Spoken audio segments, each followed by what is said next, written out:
remain safe. All right, welcome back to another episode of Laugh Your Way to the Top. I'm your host, Austin Fain. We're sponsored by Perfect Steel Solutions. Today, again, joining us, we have Seabron Weaver. He is the owner and operator of Faze Construction. He wanted to do another podcast. I guess it worked out for him last time. He needs some new ins and outs. So, Seabron, what can we do today, buddy? Why did you want to have another? Why'd you have another pod? Well, you know, and it's 500 degrees in this fucking factory, so it's hot today. Yeah, it's fucking hot. You're gonna see this fat ass sweat a little bit. Chose to come back to hell. I just enjoy being in your presence, dude. Okay. I think you're a wealth of knowledge. People are gonna they're turning off right now. It's fun just talking. Okay. It's just fun talking. I just thought since you texted me like do a pod tomorrow night, and I'm like, oh, what did he run into? I mean, nothing too crazy. Nothing too crazy. No? Have you had a couple sales since the last time we talked? Yeah, we've had about 3 sales this week on paper. So we still got to complete them. So yeah, things are moving in the right direction. Really, I think one of my big questions is like, what's an OKR, objective key result for someone trying to make it in the next 90 days? You know what? So like is it like a KPI? Kind of, but it's like, hey, in the next 3 months. Profitability of an employee, basically? Yeah. Well, I mean, I guess it really depends on the employee, for one. What do they do? Right. So if it's an office person, they get leeway, right? Yeah. They have 90 days until they figure out what they're doing, and then, bookkeeping, if they make a mistake, small mistake, whatever, big mistake, they're done. Yeah. If they're canvassing, did they do anything to show promise yet? Yeah. And then how much do you believe in it? How much are you feeling that? Yeah. How much are you seeing out in the streets? If it's sales, again, it's like, did they kill it at the beginning and make you see something enough to keep somebody longer than that? There's just so many different jobs that we do. Installing, it's like, how many times were they late? Late's being the biggest thing for installers. Yeah. It's like, obviously, if they suck, then you fire them out in the field. But, like, if they're late, are they one of the better ones? You let them be late every once in a while, Yeah. So. What about, like, your conflicts of interest personally? I know one thing is like, your guys sign contracts. They can't badmouth the company, What are some other conflicts of interest that you have? Like, why would I have to fire someone over like a disagreement or something? Or maybe fire them over disagreement, but what are some other stipulations that if you do let them go? Like, one thing is it's a no-fault state. You fire them for anything. Yeah, really. You can fire them because they skipped one time in the fact. You can fire them for absolutely any reason you want. Yeah. You might have to pay unemployment, but I mean, you can fire them for any reason you want to. Right.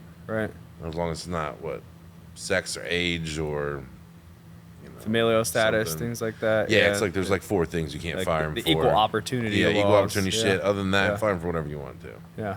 Let them go day 1, hour 1, or 6 years, hour 1. Doesn't matter. Okay. Like, I don't really have. Most of the people that we hire, we focus on culture, so like we don't really run into a lot of conflicts of interest and stuff like that. I'm terrible at interviewing, but it works out for the people that stay. Right.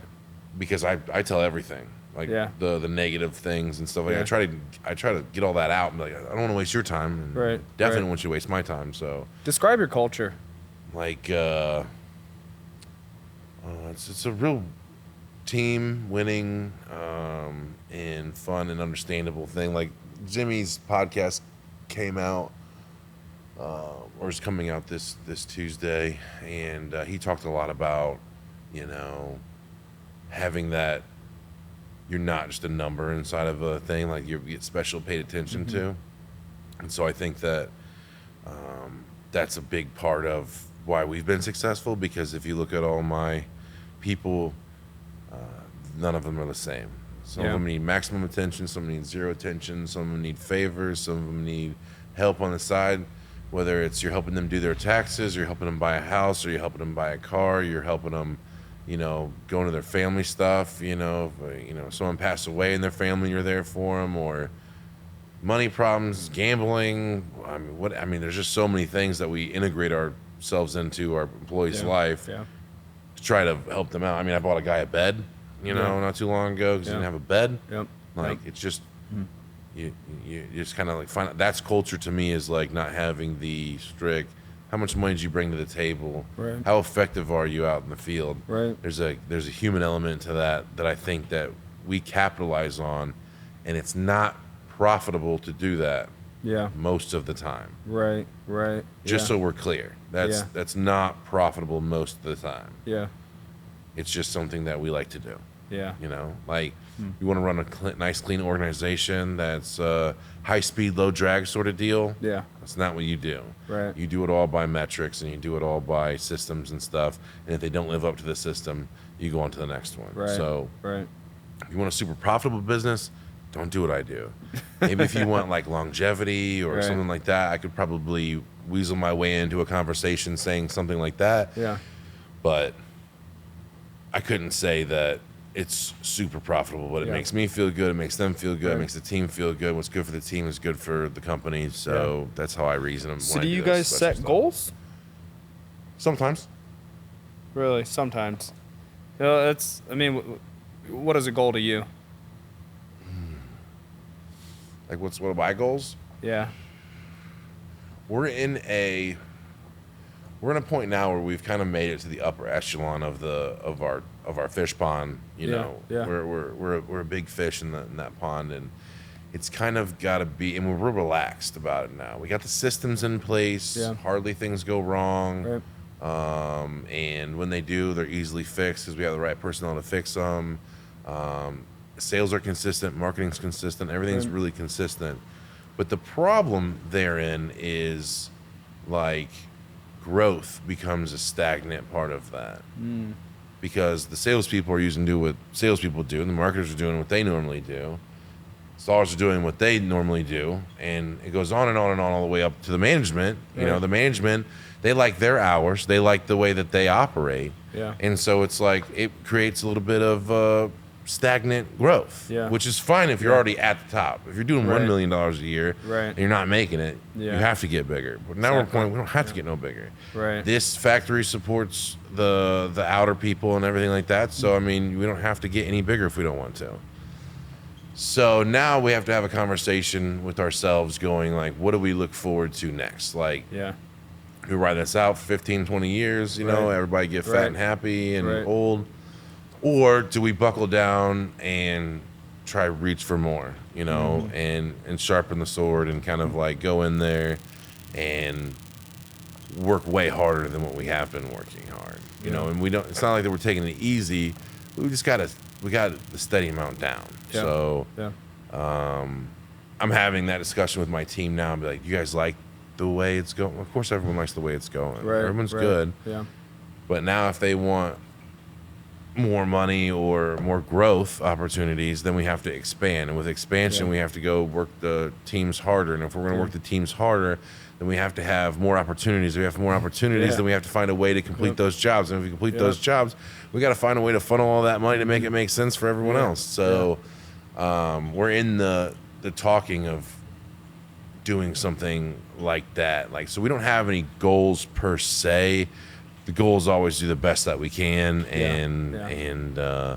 and solve the problems. Really? You know, so we don't have those same goals. It's always Yeah. like, let's just do better than last year. Yeah. Let's learn from our mistakes every year.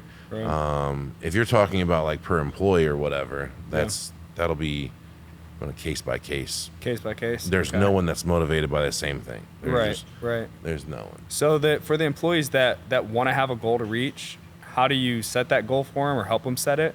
And then what are the breakdowns to actually reach it? I mean, There's like, a form I can give you, and the gist of it is they rank themselves on their four most important things.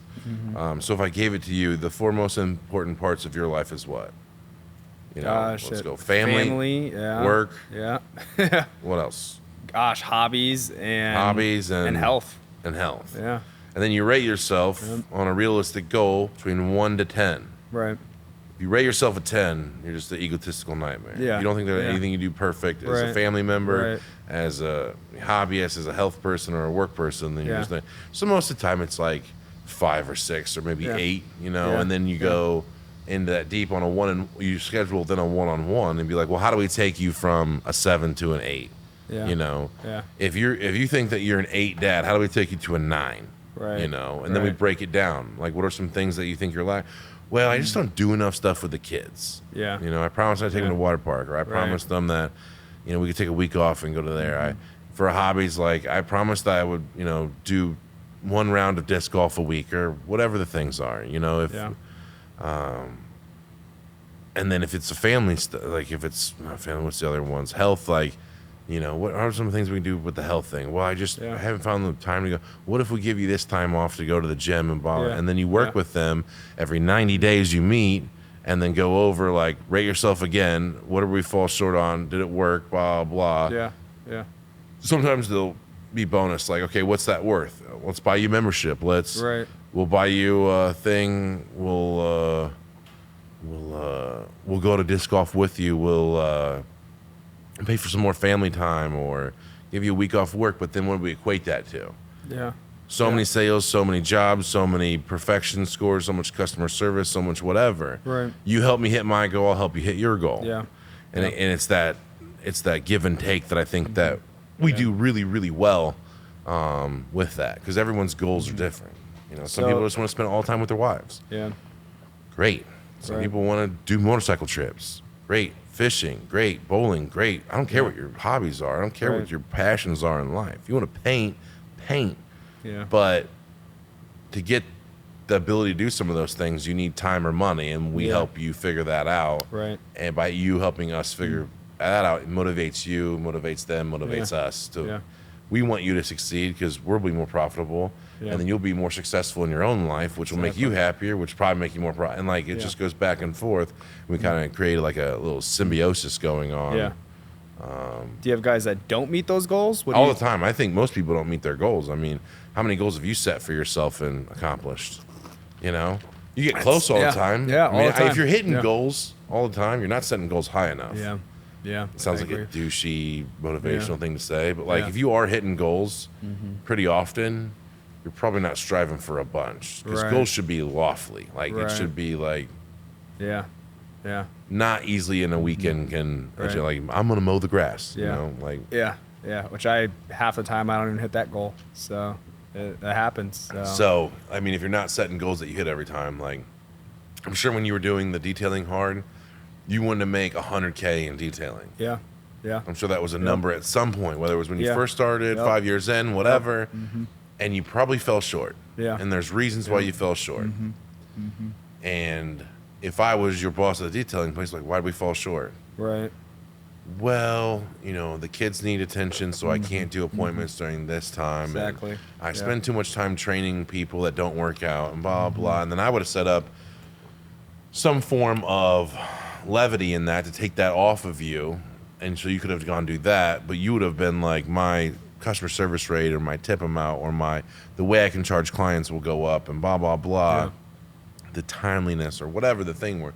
We would have set that up so that you would accomplish both things. More money, more time with your family, better. So how do you handle your guys when they don't meet the goals? It's pretty on them. I mean, like, you sit there and be like, family life gotten better? No. Did you hit your goals? No. Why? Are you not that motivated? Did you not think it was worth it? No, it was worth it. I just lost motivation, or I got sick, or I had kidney stones, or you know, whatever the excuses are. You're gonna get those sometimes. And you know, you just gotta just roll with them, or I mean, like, dude, if you're one of those people like me, I go to work sick. I don't care. I'd rather be at work sick doing something than be at home doing nothing. So like, you just kind of have to do it. I know it sucks. Unless you're gonna die, just work. Why not? You know, it does suck, and you do feel like you're gonna die. You're not gonna die. You have the cold. As men, we're very soft on that. When we get sick, we're like, it's done. It's but I don't let it stop you from doing what you need to do.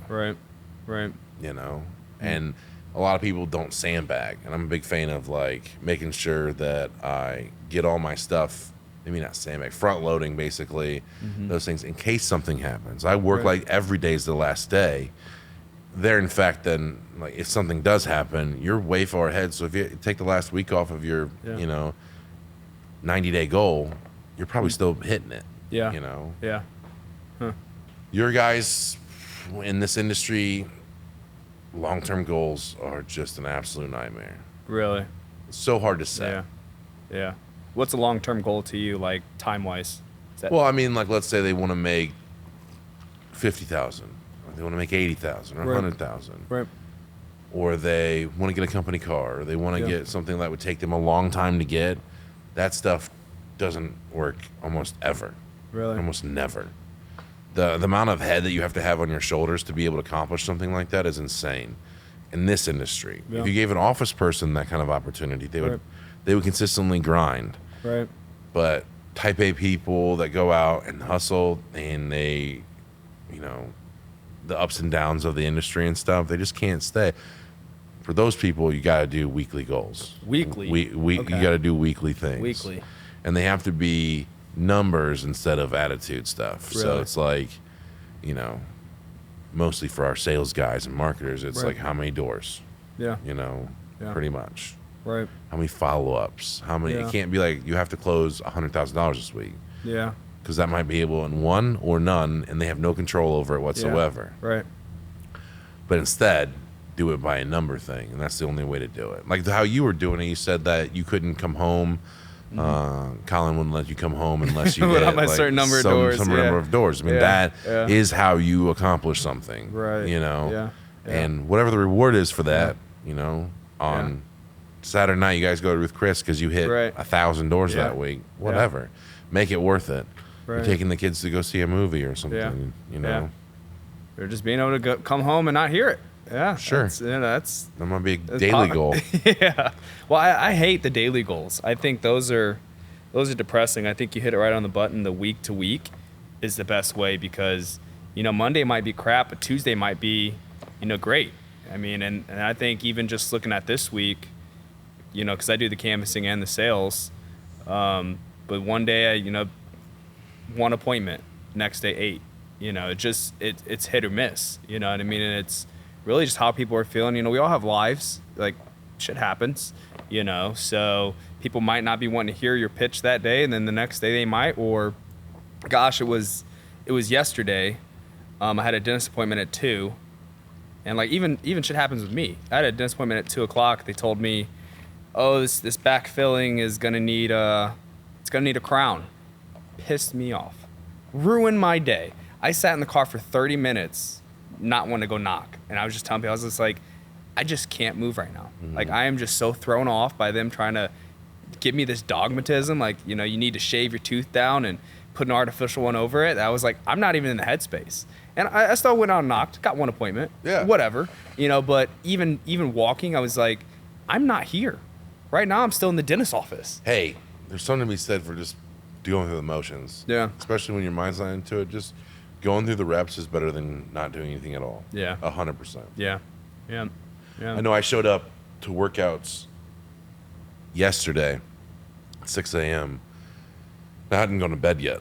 Yeah. I went home. I went to bed at like 3. I laid in bed for 3-4 hours and Yeah. nothing happened. I got up at Yeah. 5 Yeah. Jeez. and came here and I go, listen, Yeah. I can't work out, Hmm. but I just want to show you that I have drive to do. And Yeah. I'm not going to get anything done, Yeah. Yeah. And he's like, cool, just put a pen in it. We'll do it tomorrow and Yeah. stuff like that. But Yeah. I just getting here and doing that stuff. At least I was at work and I Right. tried something. I Yeah. got in the motion, Showed up. so that I Yeah. could show up and show them that his time Yeah. was valuable and things like that. And he really Right. appreciated that. Yeah. He also saw how I looked, and so he was like, "Yeah, you're gonna die." So Yeah. Yeah. I went and laid down and then had the rest of my day. Yeah. Yeah. So, Okay. Yeah. So you deal with life too. It sounds like, on a day-to-day yeah. basis. So, Yeah, I mean, luckily that I have instilled in my people how to take care of me when I'm indisposed of. yeah. Because the higher that you get up, or the more that you do, you just get weird stuff pulling you in weird directions. Yeah. It's just you have to shake hands and kiss babies Yeah. Yeah. at so many different intervals. Whether it's the Right. bank, Right. whether it's other entrepreneurs in the area, whether Yeah. it's your salespeople, your marketers and stuff, like taking them all to a 10 caps game and doing that kind of. You get pulled in all these directions at work. Yeah. I quadruple booked this evening. Wow. Yeah, I had a shopping thing that I had to do. Yeah. I had this podcast. Yeah. I had an interview. Yeah. And I had something else. A window checkup that I had to go do. I Yeah. quadruple booked Yeah. it. Wow. It's just, Yeah. Yeah. it's like, cool. I got 3 of the 4 things. I got to do the window this Yeah. weekend check. Right, On a window right. that we installed. But like, it just be like that sometimes. Yeah. Yeah. I And feel crazy when I double book. And so I literally am shopping, doing this thing for an employee that needed some stuff, while at the same time interviewing a guy. Yeah. Really. Wow. And I'm just like, okay. Wow. And then setting up for this. I mean, you just caught the back end of it, and now I set up the podcast studio and went to work. You know, it's like, Yeah. you got to do it. Right. I know that if I don't do these podcasts, then they'll just like, Yeah. I'll run out of stuff and be behind. Be like, oh, I got to record one by. Yeah. Lose momentum. I got to record one by Sunday night for Tuesday. Right. Luckily, I have probably 15 or 20 in the queue right now. Yeah. Yeah. But if I didn't have that, I would be Yeah. super Keep screwed. the pipeline. I would Yeah. be super screwed trying to do it week to week. So I got to get that in. Yeah. But yeah, so that's been it's been pretty busy this week. But again, I got getting the managers together and keeping them. I mean, you're small enough now; you don't need to do that. But when you get to my size, like keeping the managers on pace, that's a Really? big thing too. What do you mean by keep them on pace? What's a Well, pace? it's like systems need to talk to each other just like a computer does. And a lot of times when you're really good at one thing, then you focus on that one thing and the other things slip. Yeah. And the only way to fix all that is to bring all the things in place and let them talk to each other. Right. So that way the things that are causing some grinding and some resistance get figured out amongst them. Okay. And getting people together. I got managers that are in Indy. I got managers that are an hour away or 2 hours away, depending on where the installs are. I got managers that are 10 days and less of having a baby. Yeah. I got managers that were interviewing all day in Indy. At 5 o'clock, they got to get here by 6 o'clock. So they had to like, Jeez. it was a bunch to try to get everyone in the same room. It's completely ridiculously hard to get them all in the same room. Right. And then eating up people's night. I had a 6 o'clock thing, and we didn't get done till 9 o'clock at night. You know, that's a lot. And then we got to be back here at 7, 8 o'clock in the morning. What are some communications that managers have? Like, what are things that don't get communicated that you see often? Well, in our business, it's a lot of what kind of starting from the bottom. The people that grind, it's like the leads. The office people verify the leads, and the salespeople go run the leads. Right. And a lot of times there's like bad leads or could be bad leads. Staying on top of that, make sure they get called fast enough. Yeah. Make sure we're doing our follow-ups, yada, yada. So they got to talk to each other. Then there's sales to then operations and installation. So then it's like we put it on the paper. We might put it on the paper the wrong way, and they know exactly what to do. Are they white gutters or are they black gutters? Are they... Right. Is it burnished slate or is it red or is it like burgundy? Like we need to know the exact color. Right. Is it 110 foot of gutters that we're doing in one section, or is it the whole house that is 300 foot? Right. We need to know, and so like they need to talk to each other intelligently. Yeah. If it's a tear off or how much we're tearing off, or it needs to not be like translated on the spot. It needs to be very thought out. And so they'd have to talk to each other. And then on the back end, it's like back to the office people. Are we collecting on time? Are we doing 7-day collections? Are we how fast are we picking up checks to how fast we're getting the financing done and yada, yada, yada. And without all that stuff, you can talk to them and be like, hey, when you're at the job site and you finish up, just ask them for a check or tell them that the bank's going to call and verify that the job's done so we can get paid or yada, yada, yada. And that those simple things save you a lot of headaches in the future. Yeah. Yeah. Going forward, You mentioned verifying leads. I kind of caught my eye on that. So your office verify your canvassers' leads? So it's what makes sure they're not just writing down Jim and Joe for the hell of it? On your small scale, that probably won't happen very much because they know that you're going to run them. Right.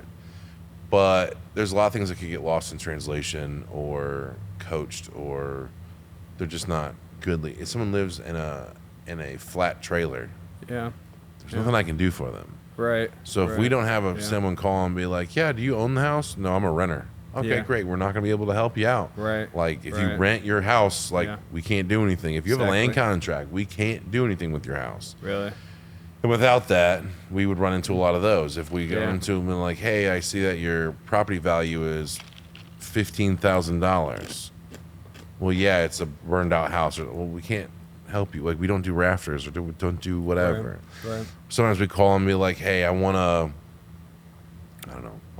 all steel windows. Well, we don't do all steel windows. Right. Right. Well, we'll save some time from not having someone to drive 2 hours away and disappoint you Right. Yeah. than doing that. Verifying the leads, not making sure that they're the canvasser is doing anything wrong. It's just to verify that we're not going to waste any time, the customer's time or our time going out Right. there. And Okay. they're like, we've had a lot of people being like, yeah, we wanted shingles. We told everyone we wanted shingles. Well, we don't Right. do shingles. Right. Right. So we waste a lot of time if no one will verify that with the customer. If they're going to be home. Yeah. Oh, they told me they're going to be home at 6 o'clock. Yeah. Well, no, I told them 6 o'clock on Thursday. Yeah. Well, if I didn't verify that, then they would have gone there at 6 o'clock today, and next Thursday, no one would have showed up. They would have got mad. Yeah. So yeah. that system of like checks and balances really helps out Yeah. with not doing work that doesn't need to be done. Exactly.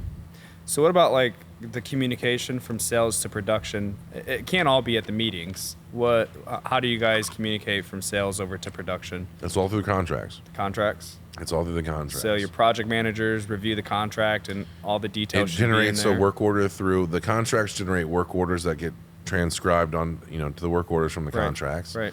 And then they get that. So anything Yeah. that's been information that they need. Right. Squares, color, size, shape,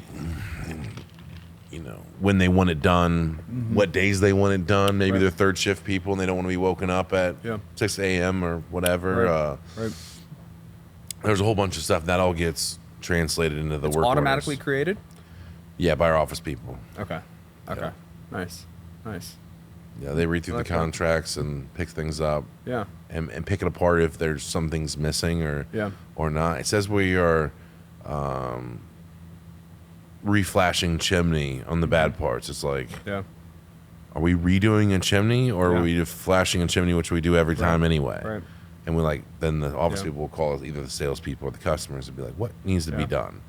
So how much do your office people need to know in order to do that? Are they pretty knowledgeable about the process? They pick it up pretty quick. Yeah. They pick it up pretty quick. Sierra's really good at doing manuals, which are, Yeah. for people like us Right. that want to sit down and write 15, 16-page manuals, Yeah. terrible. Really. And your manuals are like your I assume that handbooks. you don't like doing that stuff. Hell no. Okay. No, absolutely. I'm not built that Yeah, way. yeah. I don't care for it right. at all. Right. But some people like that. Sierra's one of those people that likes that.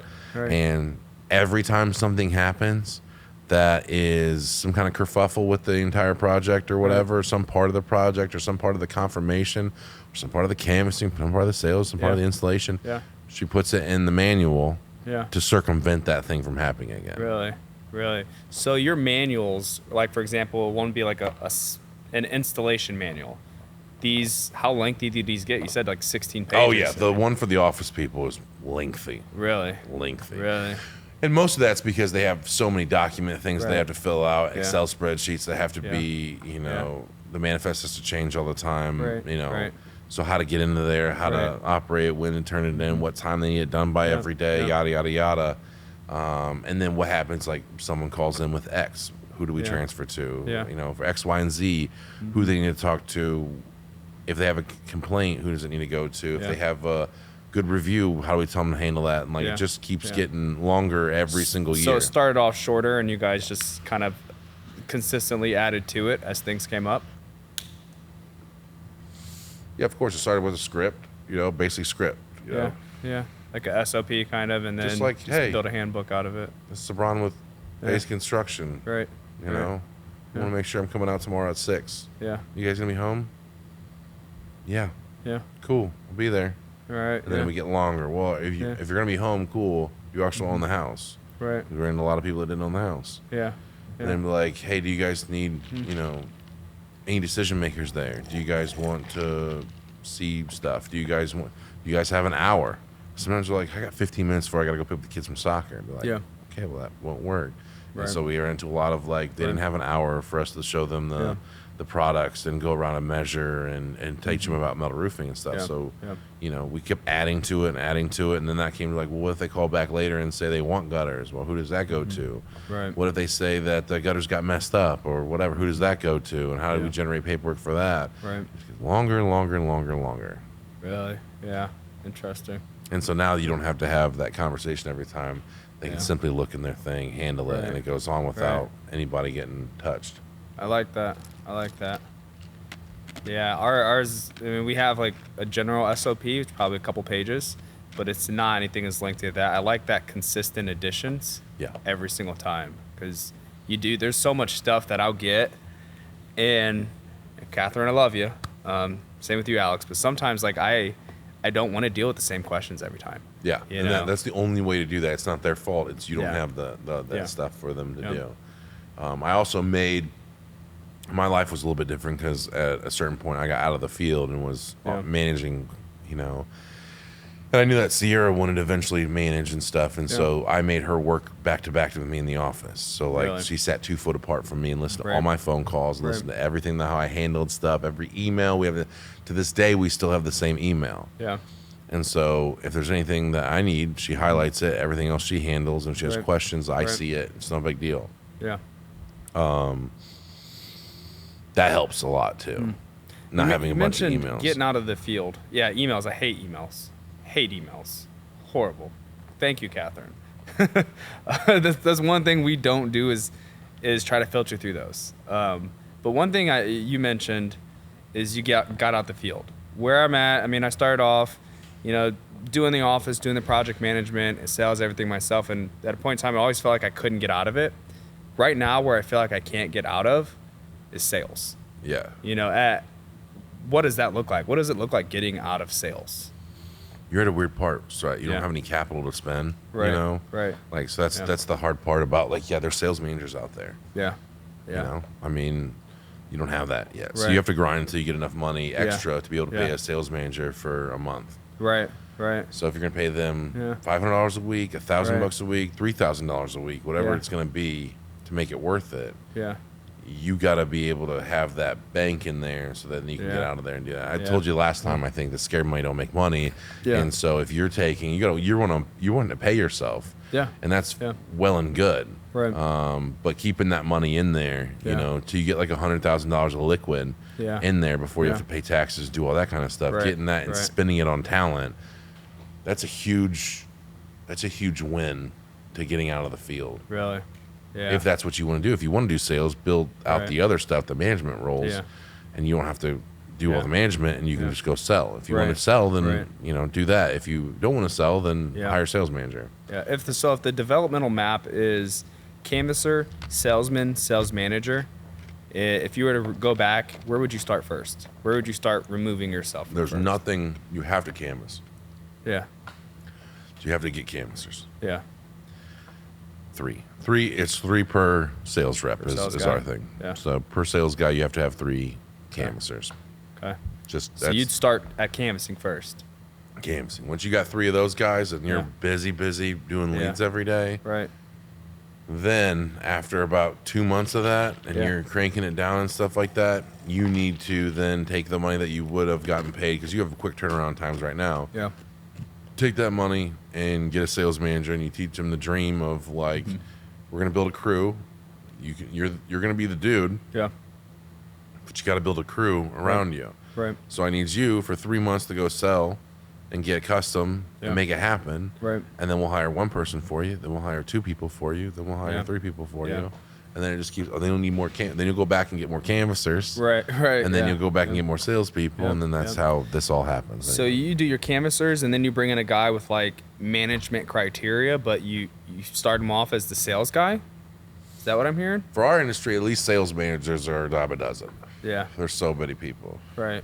Right. You know, like they bounce around a lot. Car Yeah. lots the same way. Right. Sales manager have a lifespan of 9 months to 2 years. Really? I mean, there's just Really? they just don't stay because like they either outgrow the position or they underperform, Right. things like that. You can get a sales manager Real like quick. that, Yeah. you know. Yeah. So, you know, that's a pretty easy thing to go get. Yeah. Yeah. I would say Okay. finding good reps, that's hard. Yeah. Like the actual sales rep. The actual Yeah. sales reps, that's harder because that takes some talent and that takes Right. some culture stuff that Yeah. takes some out of it there. So do you recommend taking a good sales rep and making them a manager? Never. Never. Never. Just keep them in the sales rep, huh? Never. Really? Because it's usually those who can't do teach is usually the thing. Sales managers usually older. Sales managers Yeah. usually burn out quicker. Right. They just have all the knowledge. And Yeah. you want a teacher. A sales manager is a teacher. And Ryan on Yeah. the podcast before, you know, his main goal is to pass on everything he's done for the last 25 years Yeah. to the up and coming people. That's Yeah. all he's good for. Right. Like he Yeah. is supposed to teach the next generation Yeah. and manage those people and stay on those people, inspire those people, and Right. help those people. Right. His thing isn't to go out in the field 3 days, 4 days, 5 days a week and go sell. That's not. Yeah. That's not Yeah. what he's there Really? for. He's there to make it happen for the rest Right. of the team. Right. So, if I'm trying to bring in a sales rep, I don't think I'm the teacher. Honestly, I think I'm the doer. I get a little bit, I won't say frustrated with teaching, but I will say after 3 to 4 weeks, I'm ready for you to just do. You know, so with that, I mean, am I in the wrong spot? Should I just stay at sales and try to find that manager and let them manage, or is that skipping stones? It just depends, man. It really depends on what happiness and what productivity you're getting. I would, in your case, not being long in the tooth with sales, I Right. would probably get a sales manager. After I had Yeah. 3 canvassers, I get a sales manager. Really? Because at least they're feeding him leads, and then he Yeah. can go run, Right. get some processes down, Yeah. know what to tell the people. Because he's got to Right. have a couple $100,000 in sales for you to make sure that he can prove that he can go teach Right. other people how to do it, Right. you know, effectively. Yeah. And then it keeps on going. Yeah. So it sounds like the name of the game is canvassers. That's Most where you important. start. I mean, you can probably, with most things, it's marketing, right? It's like Right. with everything, it's marketing. yeah. So our thing is just canvassing. Yeah. It doesn't have to be your thing. Right. That's my thing. Yeah. It works for me. It works for our customers. It works for our sales group. Yeah. It just works. But you've had a lot of success with online stuff, you know, Right. growing a TikTok brand and growing Yeah. whatever. Yeah. Maybe that's where you go. Yeah. You know, and I told you before, though, don't fall victim to SEO stuff. Don't fall victim to lead generation online. Really? You be the lead Yeah. generator. Really. Yeah, there's Yeah. there's nothing out there of yet that I've been like, this is a good thing. Really. Nothing. Yeah. I've spent hundreds and hundreds of thousands. A lot of dollars. research, huh? It just Not research. I paid to play. You You paid- know. yeah. It's not worked out. really. Really. We sell jobs, Yeah. but not enough to make it worth Yeah. it. So when we're talking about canvassers, you don't care what the criteria is. They don't need a sales background. Do you prefer guys with No, that's entry level. You can make canvas or salespeople. really? Yeah. Okay. So You can do that. There's no criteria you need to be a canvasser. Well, I think you have to be affable and, you know, magnetic, Yeah. you know, and things like that. That helps a lot. Being able to carry on meeting no strangers is a great thing to have, Yeah. you know, in your back pocket. Because Right. if you're going to be on the spot. If they do well being on the spot, they're Right. going to do well with that. If they don't do well with being on the spot, they're not Yeah. going to do well. Really? Yeah. Being on the spot, what does that mean to you? You know, if you've ever done sell me this pen sort of deal, you know, that kind of being on the spot. That's Yeah. coming up with the thing Right. immediately, Yeah. you know, like out of nowhere. Yeah. Yeah. Handle happy people, handle Right. mad people, handle Yeah. sad people, handle Right. old people and young people, Yeah. black people and white Right. people, and, Right. and Yeah. and whoever that you're gonna. And you can move up and down and meet people where they're at, energy wise and stuff. Right. That is a really good trait.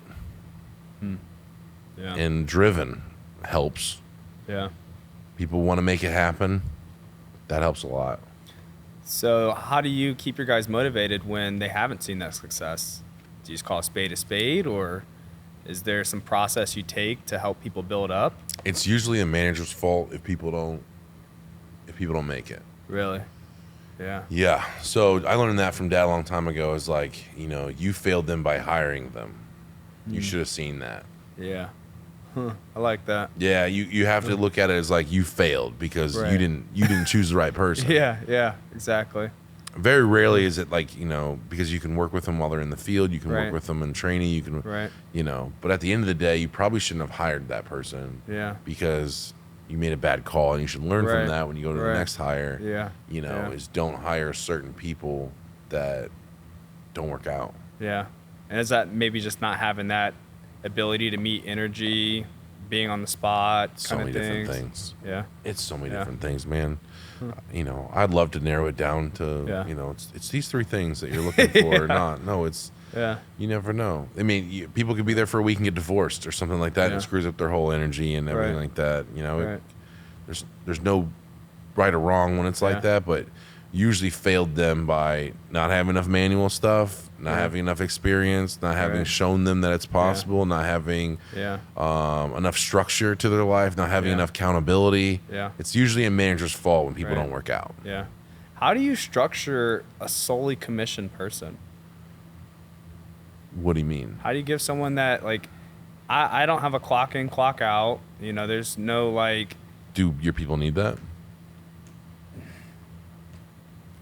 my team doesn't, but maybe the canvassers might. I don't have any to know. Why? Why do they need a clock Yeah. in and clock out thing? Right. Exactly. I'm asking. Yeah. I don't know. I don't know. I don't think that. Well, at least, like I said, Maybe my they team don't. doesn't. Yeah. But from what I've seen, I mean, for me, it works when I'm canvassing. I do have a structure. I want to canvas from, at the very least, 1 to 6. Yeah. Those are my, like, diehard canvas times. Yeah. So, and I don't think there's any bad time to canvas, but I've seen the most luck at doing it around those times. At least for me personally, it could be just what I put in my mind, placebo. But yeah, I mean, how do you keep a guy structured?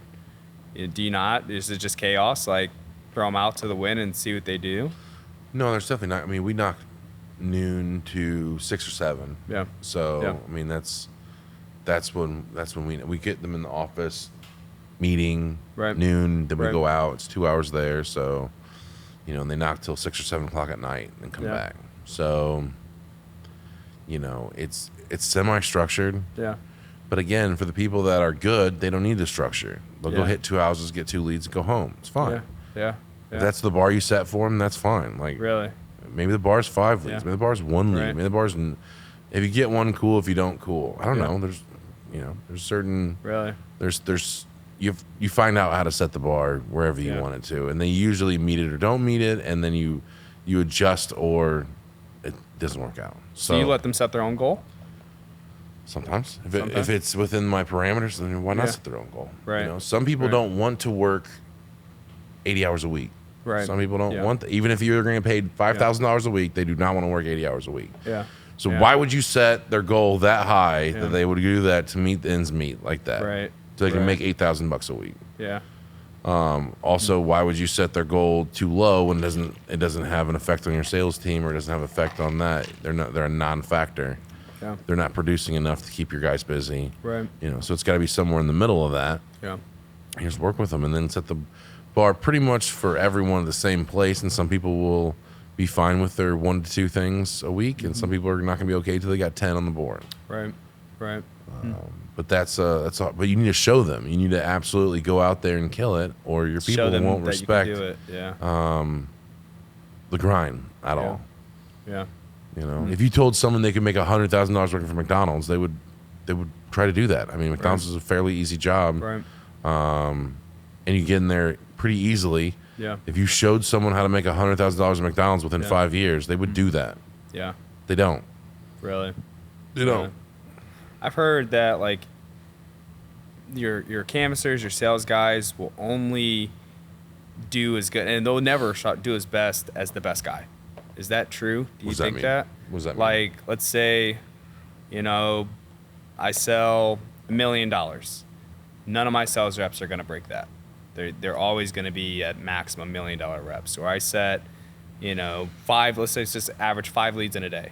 my guys are never going to exceed 5 leads in a day. Do you believe that, or do you think that it just depends on the person? I mean, are you asking if you let them be okay with limiting that stuff? I mean, I thought $1 million of sales rep would be good. I thought $2 million of sales rep would be good. They're doing plus $2 million a sales rep. Yeah. So, Really? you know, if you build it, they will come sort of deal. Like if they have the leads and they're good, and your community needs a bunch of roofs or windows or gutters or soft or fascia or concrete or bathrooms or whatever you're doing, like, right. you know, if you put yourself in a good position and you can handle all that and ramp up, like that's why that's how it gets here. You know, it gets to the point where the multipliers just keep going, and you're like, all right, well, let's see. You know, right. How do you handle having people? I mean, I don't know how long do you book your guys out? Like your jobs, are they a year out, 12 months, like 14 months? From install? From install. It depends. Like, so in the wintertime, they actually get way longer. Really? Because with the inclement weather that we get here in the Midwest, right. We sell a whole bunch during the end of the year. Right. And people want to get their projects done because they don't want to go through another season where it's leaking inside their roof or their windows are drafty or cold and all the energy it used to heat their house, and they want to get stuff done. We get on like a 3-month, 4-month ordeal. That's not bad. It's terrible. But we try to run 30, 60 days all year round. Really? That's where we want to be at. Okay. If you sign up, we'd like to get you done the same 30 days. Yeah. With windows a little different because sometimes they run between 7 and 14 week lead time. Yeah. That's different, but like everything else, like we make. So, you know, I want to do always, like, I would love to sell a job on a Monday, cash, deposit check on Tuesday, make the metal on Wednesday, deliver on Thursday, install on Friday. I thought that would be cool. Yeah. We haven't really done that yet. Right. We could, and you know, in theory, but it's never happened where we've been that slow or anything like that. But in theory, we could do 1 week lead times. Really? There's definitely been times where we've done it in 2 weeks. Right. Just because it was in the same area. We try to put the trucks on the same. If there's a bunch of things in that town that we're doing right there. If we're doing a bunch in Toledo, well then that one that just got sold, that'll get put on that truck as well. Yeah. To save on fuel costs and travel and things like that. Right. So Yep. I like that. it gets done quicker. But yeah, we try to keep it down. It just depends on cash flow, bro. I mean, if you can. If your cash flow is so good that you can wait 6 months to do a job, there's no. If your customers are cool with it, their customers are cool with it. But we try to keep it 30, 60 days is what we want. 30, 60 days? 30, So that's 60 your sweet spot. It's a sweet spot. Yeah. I'd say ours is probably 2-3 weeks, but again, we're not to that volume yet, you know, so we can have that faster turnaround time. So, it's good information. So, random note, like why did you make your podcast Laugh Your Way to the Top?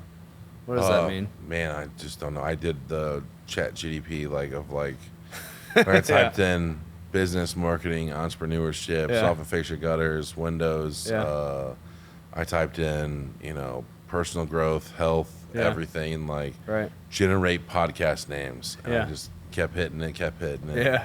Until something like this came up, and then we just spun off that. And, really? Nice. I mean, I don't take stuff that seriously. I have a pretty much easy demeanor to me. Right. And so Laugh Your Way to the Top seems like a good way to enjoy the ride to the top. Yeah. Because if you don't enjoy what you do, right, it'll burn you. Yeah. Few of those people ever get to the top that don't enjoy what they do. I mean, you probably have stock guys and things like that are just really smart. Yeah. And they know how to work this, but they hate what they do. Right. But very few other people in our industry or whatever, if you don't like what you're doing, you're probably not going to be that successful. If you don't like driving in town and seeing a job that you did and pointing that out to your family, you're probably not going to enjoy this job. Really? That's something that all contractors love to do. It's just drive. I did that house. You see them gutters? I put those on. Exactly. You see that metal roof? That's us. That was one of our first ones or whatever. Like if you're not getting that kind of satisfaction from it, you won't enjoy this, and you'll have no longevity into it at all. Cornerstone to it. Yeah. Yeah. If you don't like working with people, Right. you're not going to want to grow a business. Yeah. It's It's gonna be super hard. Right.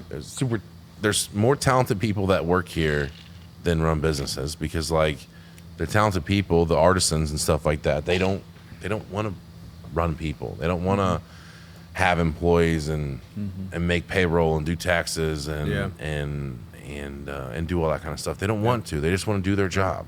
Yeah. And there's nothing wrong with that. Yeah. But it's just different. Yeah. Some people, don't want to do what we do. Right. You have a dream of being a tycoon, and whatever Yeah. that tycoon is. If Yeah. it's Faze Construction, the next Right. thing after this, Yeah. Yeah. whatever. I don't care about money in the Yeah. same way that people care about money. Right. I'm good. Right. Like Yeah. if I don't make any more money, I'm fine. That Really? sounds bad Yeah. to a lot of people. I just don't care. Yeah. My thing is I want everyone to grow and be happy and give them everything they need. Yeah. Whether Yeah. that's cars or clothes or housing or opportunities or Right. expansion, whatever that they want to accomplish, I want to make that happen for them within my realm of possibilities. Yeah. Yeah. I think I see that in you. Mm-hmm. You definitely are a giver more than a taker. But Well, it's not even about that. It just doesn't do. I would be if that was what motivated me. right. That doesn't motivate me at all. Yeah. So changing other people's lives is a big motivator for you. It's making sure they're happy. I mean, Yeah. if they're already happy, keeping them happy. Right, right. And then trying to forecast what that's going to make their life better, Yeah. and then do that Yeah. thing. Right. If being stagnant hurts that in some degree. Yeah. Because there's some people perfectly happy doing their 9 to 5 and Right. and going to work Right. and collect a paycheck and go home with their families and Yeah.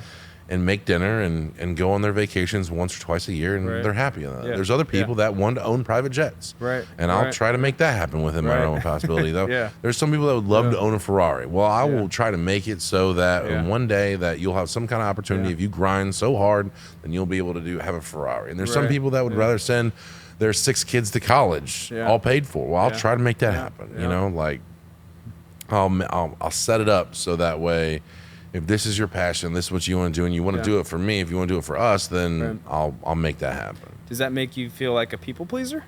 Oh yeah, definitely. I think daddy issues play a huge part in that. Yeah. I hope to get dad on the podcast someday. But just trying to make people happy, trying to make Yeah. people proud of what you do, living up to the standard. I mean, one of the biggest things that I really didn't get into yet is like the morality clause of being in this position. Money and power and everything almost always corrupts, right? If money is a multiplier. If you're a bad person, Yeah. you're gonna be a really bad person With with money. money. Like it's Yeah. just if you're a really good person, you're probably gonna be a really good person with Right. money, Right. or power or influence Yeah. or whatever. Yeah. And so that's how you get all these psychopaths that take young kids to islands and do all that kind of stuff. Yeah. I mean, Yeah. it corrupts people and Right. it makes them exponentially worse people. And so Yeah. what's been different for me to 7+ years ago is got to hold yourself to a higher standard. And I think that you kind of went through Yeah. stuff like that too, but it's really, people can't poke holes in what you do. If they start poking holes into it, Yeah. then it Yeah. all comes apart. Right. If you're not the most honest dude, Yeah. they're Right. not going to be the most honest people. Why? Exactly. That dude's not honest. Yeah. If you're not Yeah. the hardest working dude in your company, Right. why should I work hard? He doesn't even Yeah. work hard. Why am Yeah. I going to kill it for him? Exactly. Exactly. If I spend my money in a stupid way, Yeah. maybe they'll spend their money in a stupid way, Yeah. or not believe in that I'm growing it the Right. right way. Right.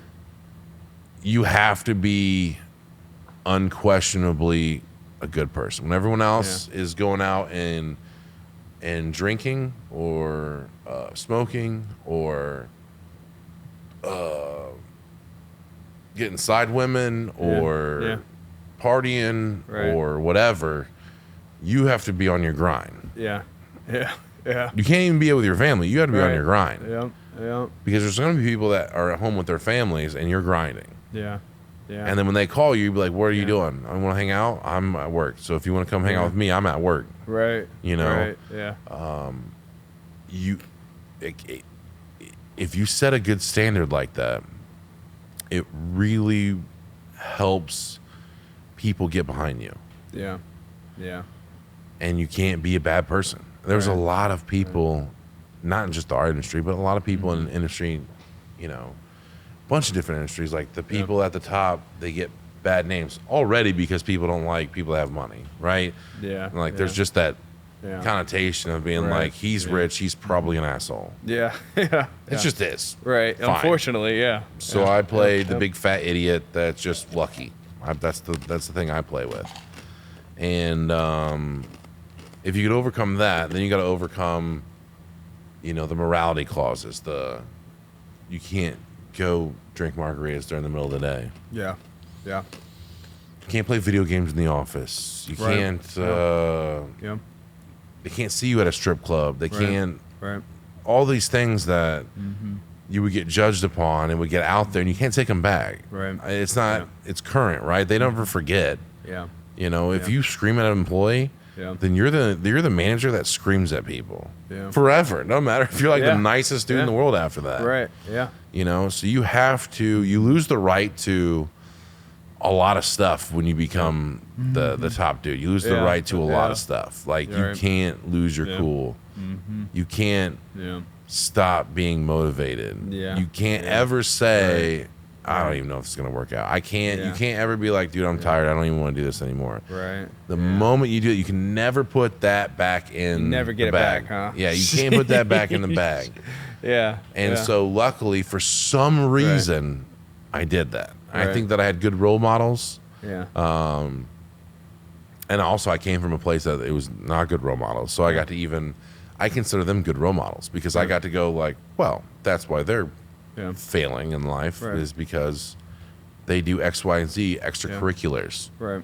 Right. And so I'm not that I was going to do that before, but like I definitely know that that's not who I want to be and who I portray myself to be and things like that. So you can't ever stop doing the things that you're doing there. If you're a guy that loves everybody, then you got to love everybody all the time. Yeah. Okay? Yeah. If you're the dude that has time for everybody, you got to have time for everybody all the time. Right. Not when it's convenient. Exactly. They'll go back the other way. Well, he's got time for this dude because he's really good, and I'm the worst person on the team, so he never spends any time with me. Right. You know, like that's huge, and here is like you got to be that same person all the time when you get to this position. Right. You know. Does anyone look down on you for being such a hard worker? Oh yeah, I've had before Micah the last time that he went on a leave of like a year and a half or something like that. And he was like, you think you're so much better because you work like 70 hours a week or blah, blah, blah. Yeah. You know, you think you're better than me? And I'm like, I didn't say I was better than you. I mean, like, I like working. Do you like working? He's like, no. I'm like, all right. Yeah. Bye. Yeah. You know, he came back and great dude. And, you know, awesome guy and very talented and everything like that. Just didn't work out. Yeah. Yeah. That time, now he's back. So, yeah, that's definitely happened. I mean, relationships are the hardest thing when you get to this point. It's like, you know, Kevin O'Leary, if you've ever heard that name, the guy from Shark Tank, Mr. Wonderful. I've heard of Kevin. I just don't know the last name. Kevin O'Leary is Mr. Wonderful. He's like the hard ass on the Shark Tank. And yeah. Is it the black hair, toupee looking kind of guy? No, he's just an old bald white man. And, yeah, I think I know what you're talking about. And he said he had a guy, he was given out of college, he was given some kind of dissertation or something like that. And a guy asked him a question. He's like, hey, I started a business in my dorm. Yeah. I am up to, you know, $1 million a year or $1.5 million, whatever, in revenue, blah, blah, blah. I'm making great money, but I work, you know, 12 hours a day, every day of the week. Right. And I have a lady I've been with for 6 years, and she wants to get married, but she doesn't want to get married to me if I do this job anymore because she knows how much time it takes, blah, blah. Yeah. What do I do? And he said something pretty cool. He was like, I don't know if it's cool. It's factual. Yeah. He goes, so you're asking, like, basically, do I choose work or do I choose this girl? Right. Right. And he goes, well, how hard is it to build $1.5 million or $2 million business? And how hard is it to get another girl? Yeah. Yeah. Huh. And everyone was like, oh, like, it's way easier, right, to get another person that will like you, Yeah. maybe love you, Right. Yeah. But it's so hard to build a business Yeah. that works, that makes millions of dollars a year. Right. That's so hard. Yeah. Yeah. Like let's just put on the thing. Everyone we know at some point gets a relationship. Yeah. Yeah. Dumbest people we know. Right. Being in a relationship is not hard. Yeah. Finding a person to mate with and to grow a life with, that's really easy. We've done it multiple times, me and you. Right. Yeah. Yeah. Yeah. I mean, just putting it out there. I mean, like, stumble into it. Yeah. Yep. it just sometimes it just works, and that's what's good right now. And it doesn't work later. Cool, whatever. Yep. It's a lot. How many $1 million businesses have you ran?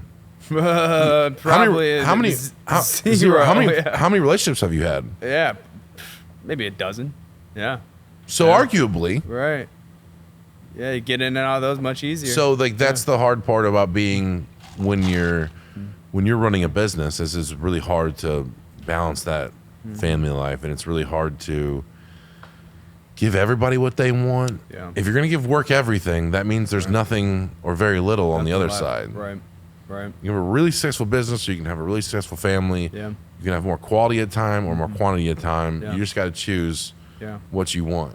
Right. And so, like, that goes into my whole, when you get to the top, like, the morality clause of it, it's like, if you're going to be the dude that's can be on call 24/7, Yeah. you got to be willing to leave the water park at 2 p.m. and go tarp a roof. Yeah. Yeah. You can't be the dude that being like, I'm with my family right now. Yeah. Your employees get that. Yeah. You don't get that. Right. Your employees get that. Yeah. It's on you. You're right. Hopefully. Well, it is. I mean, my project manager, Alex, I'm not pooping on you or anything. No, but no. We're just we just had a open honest conversation today, or I think it was yesterday, and he actually comes from running his own company, and he was like, dude, I can't do the 12 hours a day. Like, he's a single dad, so he takes care of his son, he has to take care of the house, all that, and he's just like, I can't do that. And I was like, like, it almost feels like an addiction for me. Like, sometimes, even when there's no work, I'll sit in front of the computer trying to think, what do I need to do next? And it's just it doesn't turn off. One of my best friends, Tyler, also my mentor and consultant, we'll just get together and we'll want to talk about business. It's just, it doesn't turn off for me. And to him, we almost had in the conversation, he was almost very adamant about, like, that's not how you live your life. And I'm thinking, like, well, that's kind of what helps this company be a company, Yeah, you can't put that on them, Yeah. You can't put them on them. And I'm like, I agree. It's not on him to work, 80 hours a week. I enjoy that, Alex can go home and mow his grass and eat out to Chick-fil-A with his son and maybe watch some movies. I'm lucky to get an hour at the end of the night. And, Correct. And that's what I do. And it's sometimes, like, we were just having the other night, he was like, you don't stretch at night? I'm like, dude, I get 1 hour. If I want to, like, just lay in bed and watch TV and eat Oreos, I'm going to do it. It's my 1 hour. I was like, screw stretching. There's sacrifices that I have to make. And unfortunately, no, you for don't him, have to make them. Yeah. Guess I don't. Yeah. Should. You should. If you want your business to be a tycoon-esque business. Right. If you want a job, Yeah. you have a job currently. Yeah. It's making money. You don't have Right. to do anything else. Just keep doing what you're doing forever. Yeah. If you want to be a tycoon, that's different. Right. Yeah. And it's completely different. It's completely different. It's completely. If you want a job, you'll have a more successful family, friend life. Right. Your hobbies. Yeah. People think that rich people just go and golf and do all that kind of stuff all the time. Yeah. Even when they're golfing, they're only golfing with people to build relationships and Yeah. things like that. Yeah. I mean, it's like, it's part of the grind. Yeah. Like, I tell everyone, I hate fucking golf. Really. I hate it, bro. Yeah. One, I'm fat, so I don't really want to go out there and stay in the sun for fucking 8 Stand in hours. the hot green. So, like, I don't even want to do that. But, like, second thing is, like, it's such a waste of time. Yeah. Really. What do I get if I get the ball in 4 strokes? Yeah. I'm even. Yeah. So I can't even win that. So Right. I don't practice enough. So, Yeah. and then two, it's like, did we have a bunch of fun today? Yeah. Well, it was relaxing. I go, Yeah. I'm never going to think about this day again. Yeah. You know? Yeah. If it'd be something like when you go like deep sea fishing or something, Right. like you make a memory, it's Right. different. You go to Six Flags or do something that's like makes a memory Yeah. with people, go camping or Right. go up to Mongo Yeah. and go Yeah. canoeing or something like that. You make a memory, it's different. But golf is like, I'm never going to think about this day again. Yeah. And I'm hard to get motivated to go do extracurriculars if I'm not going to make a memory. Really? Yeah, like the other day, a good explanation of that is I get home early for no reason. Yeah. I forget why, but I was like, it's 4 o'clock. I'm home. Yeah. Yeah. Never happens. Yeah. What are we going to do? Right. And she's like, I don't know. Let's just finger paint with the kid. And I'm like, no, we're not doing that. Yeah. Yeah. Why? Well, let's go take him to Chuck E. Cheese's. Yeah. And she's like, no, let's do pottery. And I'm like, no, Yeah. we're not doing pottery. Let's go do Chuck E. Cheese. His first time at Chuck E. Cheese's. Yeah. That's a memory. Right. I'll always be able to keep that memory. Yeah. Yeah. No, let's not do that. I'm like, I'm going to Chuck E. Cheese's with old boy. Yeah. And if you don't want to come, it's fine. No, I'll go. Let's invite your dad. He likes doing that stuff too. Yeah. I invite her dad. We all go to Chuck E. Cheese's. We have a great night. Right. Fucking everything like that. It made a memory. Yeah. If we would have went to finger painting or Yeah. done, I would have been miserable. Really? Because I'm like, you guys do that every week or something. Right. I'm like, Right. I'll never think about that day again, ever. Yeah. But Yeah. now, since it's the first time at Chuck E. Cheese, he had a blast driving cop cars and, Yeah. you know, Yeah. bashing gophers Right. or the alligators or whatever, Yeah. the arcade games and throwing ping pong balls in the bucket. Like, Yeah. he loved all. He was way Right. overstimulated, but Yeah. like, Yeah. and by the way, Chuck E. Cheese, nice job on cleaning it up. Like, I don't know if you've been there for a while. It's clean. Oh yeah. Yeah, dude. I don't know if Spotless, you were huh? there when you were a kid. Yeah, I was. It's not good. No, Even as a kid, no, you're like, yeah. it's really greasy everywhere. Yeah, like the ball pin smell like pee, and They got rid of the ball pit because Yeah, too many yeah. kids pooped in it or whatever. Yeah. But they got rid of the ball pit. Sheesh. But everything else is really clean, really Yeah. nice. They have great food. Yeah. Weird pit. Chuck E. Cheese, if you want to sponsor, laugh your way to the top, that's fine. Yeah. But Have Chucky come on. I'll have Seabron wear a Chucky mask. I don't care. But no, it was like bathrooms were clean. The food Yeah. was good. Yeah. They had a salad bar, Wow. Yeah. the whole nine. So if you want to go do that stuff, I couldn't believe it. Yeah. I don't remember the last time I went to Chuck E. Cheese. I don't think I've ever been there with my daughter. Maybe It's- once. Yeah, it's clean. It's clean, huh? Yeah, it takes. So I've been in tokens and tickets and all that stuff. It's Yeah. way cleaner. Now, Like, did they get rid of the tokens at Chuck E. Cheese? Yeah, dude, you have a card. So like you can get a card. Yeah. And like you want to play for an hour, Right. whatever you want to do for an hour. The card works. Really? So you buy it by the hour? Yeah, dude, it's so much better. What the hell? Than buying $100 worth of 15,000 tokens You or love whatever. that? it is. I thought that was the best thing in the world. An hour. Play whatever you want. Yeah. Do whatever you want. Win as many tickets as you want. Swipe it Really? as many times as you want. Ride as Yeah. many rides as you want. I like that. It was Go on clean a too. time, It was yeah. clean. Really? The machines worked. You go to an arcade and everything's broken. You're like, Yeah. God damn it. Like, what a piece of shit place this is. They're not Right. making any money. They can't even fix the machines. Yeah. Everything was good. Yeah. Yeah, you have those machines stealing your tokens. You got to go like find a manager. Yeah. Yeah. Not Most me. 5-year-olds don't find a manager. They just go to the Just next go one. to the next one. Yeah. So I can say enough good things, but like that was a thing about like when your time is that valuable, I want to do quality time. Yeah. Yeah. If we're not gonna do quality time, I'll just sleep and wake up early and go to work. Yeah. Right. It's weird. Right. Most people would love to watch, Trash Truck on Netflix and Yeah. cuddle up with Right. with their kids and Yeah. while your lady makes dinner or Yeah. Right. no, if we're not gonna make a memory, like I'll hang out for a little bit. You guys are gonna go bath and go to bed. Yeah. I'm gonna go sleep and wake up even earlier and get some work done before my Yeah. workouts. Blah blah blah. Yeah. I just don't, because I'm never gonna think about that again. Right. Right. Did buy a chainsaw, a weed whacker, and a blower for Yeah. baby Roscoe, so that's what we're doing right now. A chainsaw? Like Yeah. A baby chainsaw? A baby chainsaw. He's gonna use an actual chainsaw. No, I mean it's a toy chainsaw. Oh, but like oh. the blade spins and it makes Yeah. noises. You got to Yeah. pull to start it and stuff. Yeah, And it's tight. That's pretty tight. Yeah. Weed whacker that spins at the bottom. Yeah. Yeah. It's tight. So you go out, maybe do half yard work or something. And, Oh yeah, no, he Yeah. just pretends that he's cutting down trees too. Yeah. Really? Yeah, Nice. and I like that kind of stuff. Yeah. But if it's a normal night, I don't really do that stuff. Really? Yeah. It sounds bad, but like, just I'm Yeah, here. that's It understandable, is 7:30. Yeah. Yeah. I'm not gonna get done until Yeah. 9 o'clock at least. Right. Yeah. They're Yeah. gonna be just getting into bed. Maybe when I Yeah. get home Right. because I got Right. stuff to do. Yeah. We gotta grow the brand, right? Right. You're helping me grow Perfect Steel Solutions Yeah. and Laugh Your Way to the Top brand at the Yeah. same time. Yeah. Which our episode just came out. The first one just came out. I saw that one. Yeah. Yeah. Yep. Did you make it through the whole thing? I didn't make it through the whole. I saw some snippets. It was a pretty white podcast. Where can I find it? Actually, Spotify is Spotify? my Is it on Pandora? favorite one. No, I don't think. Is there podcast on Pandora? Yeah. I didn't know that. You need to get it on Pandora, dude. Spotify is the number one. So Spotify's like number one. Okay, I like I'll download Spotify it because for it that. streams in 4K and the sound quality is amazing. And you can get on Apple Podcast too if you want. Oh, Apple. Okay. Apple Podcast, but you can't see the video on Apple. YouTube. YouTube, you can watch both of them. You can watch Okay. the video Yeah. thing on there. I like Spotify the best because of the video, the audio, and the ease of like it's not a bunch of commercials and things like that. So I like Spotify the best.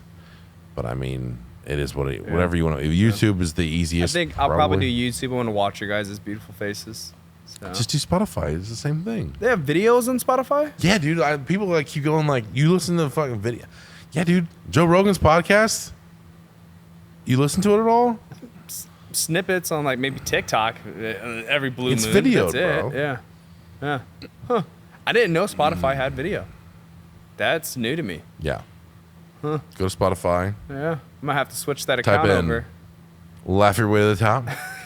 and listen to. We'll have another episode every Tuesday Yeah. coming out. I got 15 or so in Okay. there, including ours. But how long do you do an episode for? It just depends how much we edit them, you know. Right. A lot of the or a lot of bathroom breaks or Right. whatever.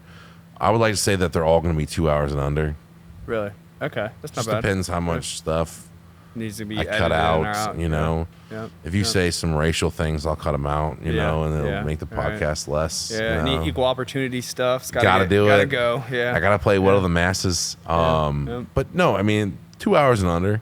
Yeah. Our podcast was the longest. The last podcast we did was the longest podcast. So ever. we got a That record right now, That huh? will be 3 hours, no matter how much we cut it, because I think we did talk for almost 4 hours. Yeah. Yeah. It was pretty. And I only had like one or two bathroom breaks, and Really? like Yeah. it will be. Right. Yeah, I at got best. teased for that. Alex actually said today, "Are you gonna go do a 7-hour podcast?" I Dude, was like, it was insane. Yeah. It's literally never happened before. Really. And I'm talking about like, we're not best friends. Right, My best right. friend's podcast Yeah. wasn't 4 Wasn't hours that long? Well, Yeah. because I think they know me too. I don't think that. Like, you ask really good questions because Right. you don't know the facets of my life. Yeah. Yeah. We're yeah. casual Right. friends. We've been like We're casual month to friends. month friends. We're Yeah, casual yeah, friends, yeah. and there's nothing wrong with that. Right. But like, you don't know the facets of my life. Right, You know, right, you don't know yeah. my girlfriend's name, maybe you Yeah. don't remember. Maybe you don't know my Wait, son's wait, I'm name. gonna try it. Mindy? Mindy, it's Mindy. Dude, I know your girlfriend's You know, but name. like, you may not though. Yeah, What's your yeah. last name? No, like you won't know. Yeah. We're casual friends. You yeah, know, and it's fine. They know so Yeah. it's hard to be like, Right, what do you like to do right. for fun, Austin? Yeah. Like, Yeah. we only do stuff together. You don't think Right. I know what you want to do for fun? Yeah. Yeah. You know, Right. how's the outlook of the 90-day outlook going on Yeah. Perfect Steel? Like, they Right. know. That's all we talk about. Yeah. Yeah. And then it's just the I truth. really Yeah. loved the last podcast because we got to go in depth. I'm going to Yeah. cut a lot of part out because I Yeah. don't know if it'll play well, like going onto the computer and, Right, and doing all right. that stuff. Yeah. Maybe it will, Yeah. but I don't know. Yeah. Some of the free game moments Yeah. may not make it because it's so personalized. Right. You're right. It may not make it. It's my game to keep. Sorry, It's your guys. game. Yeah. It's your game to keep. Yeah. It'll be very positive Yeah. for you. And Joe Rogan does it too. Like when he forgets stuff that's important, Yeah. he'll go and watch his own podcast because he'll Really? have like an interesting person like you Yeah. speak, Right. and then they'll go like, "Oh yeah, what does the mitochondria do when it's stressed under Yeah. heat stress proteins and blah," Right, and he'll right. go back and Yeah. go through it Yeah. and learn the information. It's there forever. It's a Right. library, Yeah. of podcasts. Yep. Yep. So How's old lady being pregnant? she's doing good today. Today she came to the office, snuck in. I was like, "Who the hell's here?" But it was her. Her back was hurting, so she sat on my lap for a minute, and I had her do some stuff on the computer for me because I couldn't see it when I rubbed her back. So she was just an extension of me for a minute. Nice. So, but yeah, she's doing good. She's such a doing wonderful good. woman. Yeah, she is. She's so wonderful. She's, I think, one of those quality relationships that is just hard to build as $1 million I probably couldn't get another Colin. Thanks, babe. I love you so It'd be much. tough. couldn't tough. get another one. It'd be tough. It'd be real tough. It'd be tough. Yeah. Yeah. I'd have to be like, That's more or less a lottery drawing. yeah. That's more or less It was a lottery lotto drawing. ticket. Yeah. I think she kept me on the straight and narrow because, before really any entrepreneurial dreams, like I was a detailer at Mercedes, eating gas station pizza, going to strip clubs, and I thought that was cool. Arguably, it's cool. Yeah, arguably, yeah. Just at different points in your life, it's not cool. Yeah. Now it's not cool. Right, yeah, exactly. When you're 21, it's cool. Yeah. There's nothing wrong with that. Cool as hell. It's so cool. I remember training new guys, and I was like, yeah, I just blew all my paycheck at the strip club. Yeah. Didn't take anyone home, but I threw a bunch of money. Yeah, it's fun. Yeah. Then when you're 30, you're like, it's kind of weird you still go to strip clubs. You're like, it's super weird. Yeah. I hate my life. Exactly. Like, you don't want it. You don't tell your people, if you go to a strip club, you don't tell people that you're going to a strip club. Like, Right. It's Yeah. not, it's not Yeah. that kind of game. No. Yeah, it's not the move. No, she's amazing. Yeah. So she's definitely a rock for me. So she keeps me just on the straight and narrow. She supports a lot of my entrepreneurial goals, which is unique because a lot of people, they're selfish, and I think she's very selfless. So, and I need someone in my corner that's selfless. That part is huge. Yeah. You know, I was lucky in my first marriage that it was like that for a long time. Yeah. Would hold it down and let me go and Right. and either waste or invest all my money depending on how you looked at it. Yeah. And while holding it down with a normal job and nursing, blah blah blah, Right. and let me take just giant risk. Yeah. Giant Yeah. risk. Spend every dollar I have. Right. And it was super lucky. I was super Right. lucky. And then that relationship in turn turned into, she's like, okay, but now let's have a family. I'm like, oh, we're not ready for a family yet. Yeah. We gotta. Yeah. I still got 3 or 4 more years of Right. grinding. Right. Yada yada yada. And so that didn't end up working out. Now it's kind of like I have a partner, and she's cool. She does a really good job with the baby and Yeah. things like that. She struggles with how much I work. Really. Yeah, honestly. Yeah. Yeah. Honestly, I've been reluctant to talk about it on the podcast. Yeah. We'll see if it makes it to the cut. Yeah. But it's really hard for her to live a separate life. And that's just Yeah. kind of what you need to have, Yeah. Right. at certain times when you're married to a business owner like that. Yeah. And I know it's the same with restaurant Yeah. or whatever you do. Right. Yeah. Somebody's married to it. Somebody's making the wheels go Yeah. around. Yeah. Exactly. Yep. And you're left to pick up the pieces. Yeah. Yeah. You're Exactly. left making sure the laundry gets done. You're making Right. sure that the food people get fed. You're making sure the bills get paid. You're making Yeah. sure Yeah. that the projects around the house get done. You're making Yeah. sure that everything Yeah. doesn't go to hell. Right. And it's tough, especially for the female personality. Yeah. A lot of times, I think that not that females aren't driven the same way as us. There's plenty Right. of them out there that are Yeah. way more stressful than us, but Right. we try to hold it down, and a lot of times they need more attention than we need, right? Yeah. Yeah. In the same way that we're Right. friends, Right. but I don't need to text you Yeah. Yeah. Yeah. to know that I care. Yeah. I don't need to text you. No. We Yeah. we know. Right. If you text me like, hey, you want to hang out? And I said I don't want to hang out with you ever again. That's how you know I don't care about you. Yeah. But if you need constant stimulation, Yeah. and then that thing, and then a lot of women need that, and there's nothing Yeah. wrong with that. I think that a lot of Right. people thrive on that. Yeah. But it's really hard for her. So how do you try to stay present when you're not actually physically there? I mean, one thing we do is, I do force myself. I don't want to say force myself, but I do make sure that I can at least stop and send a text back when she sends me one, or answer that FaceTime call, even if it's for 3 minutes. Just at least show that I'm trying, making some attempt. Do you see yourself doing things like that, or is it just hardcore sacrifice? Can't talk right now. No, it's never. I mean, if you think that this is boiler room and Yeah. I'm making shit happen every hour of the day, Yeah. no. Yeah. Am I at my desk, with my head down? Yeah. No. Right. But I answer the FaceTimes. I do the text. I do Yeah. things like that. But Right. like, more of the stuff that sacrifices is the dinners. Yeah. You know, Yeah. Right.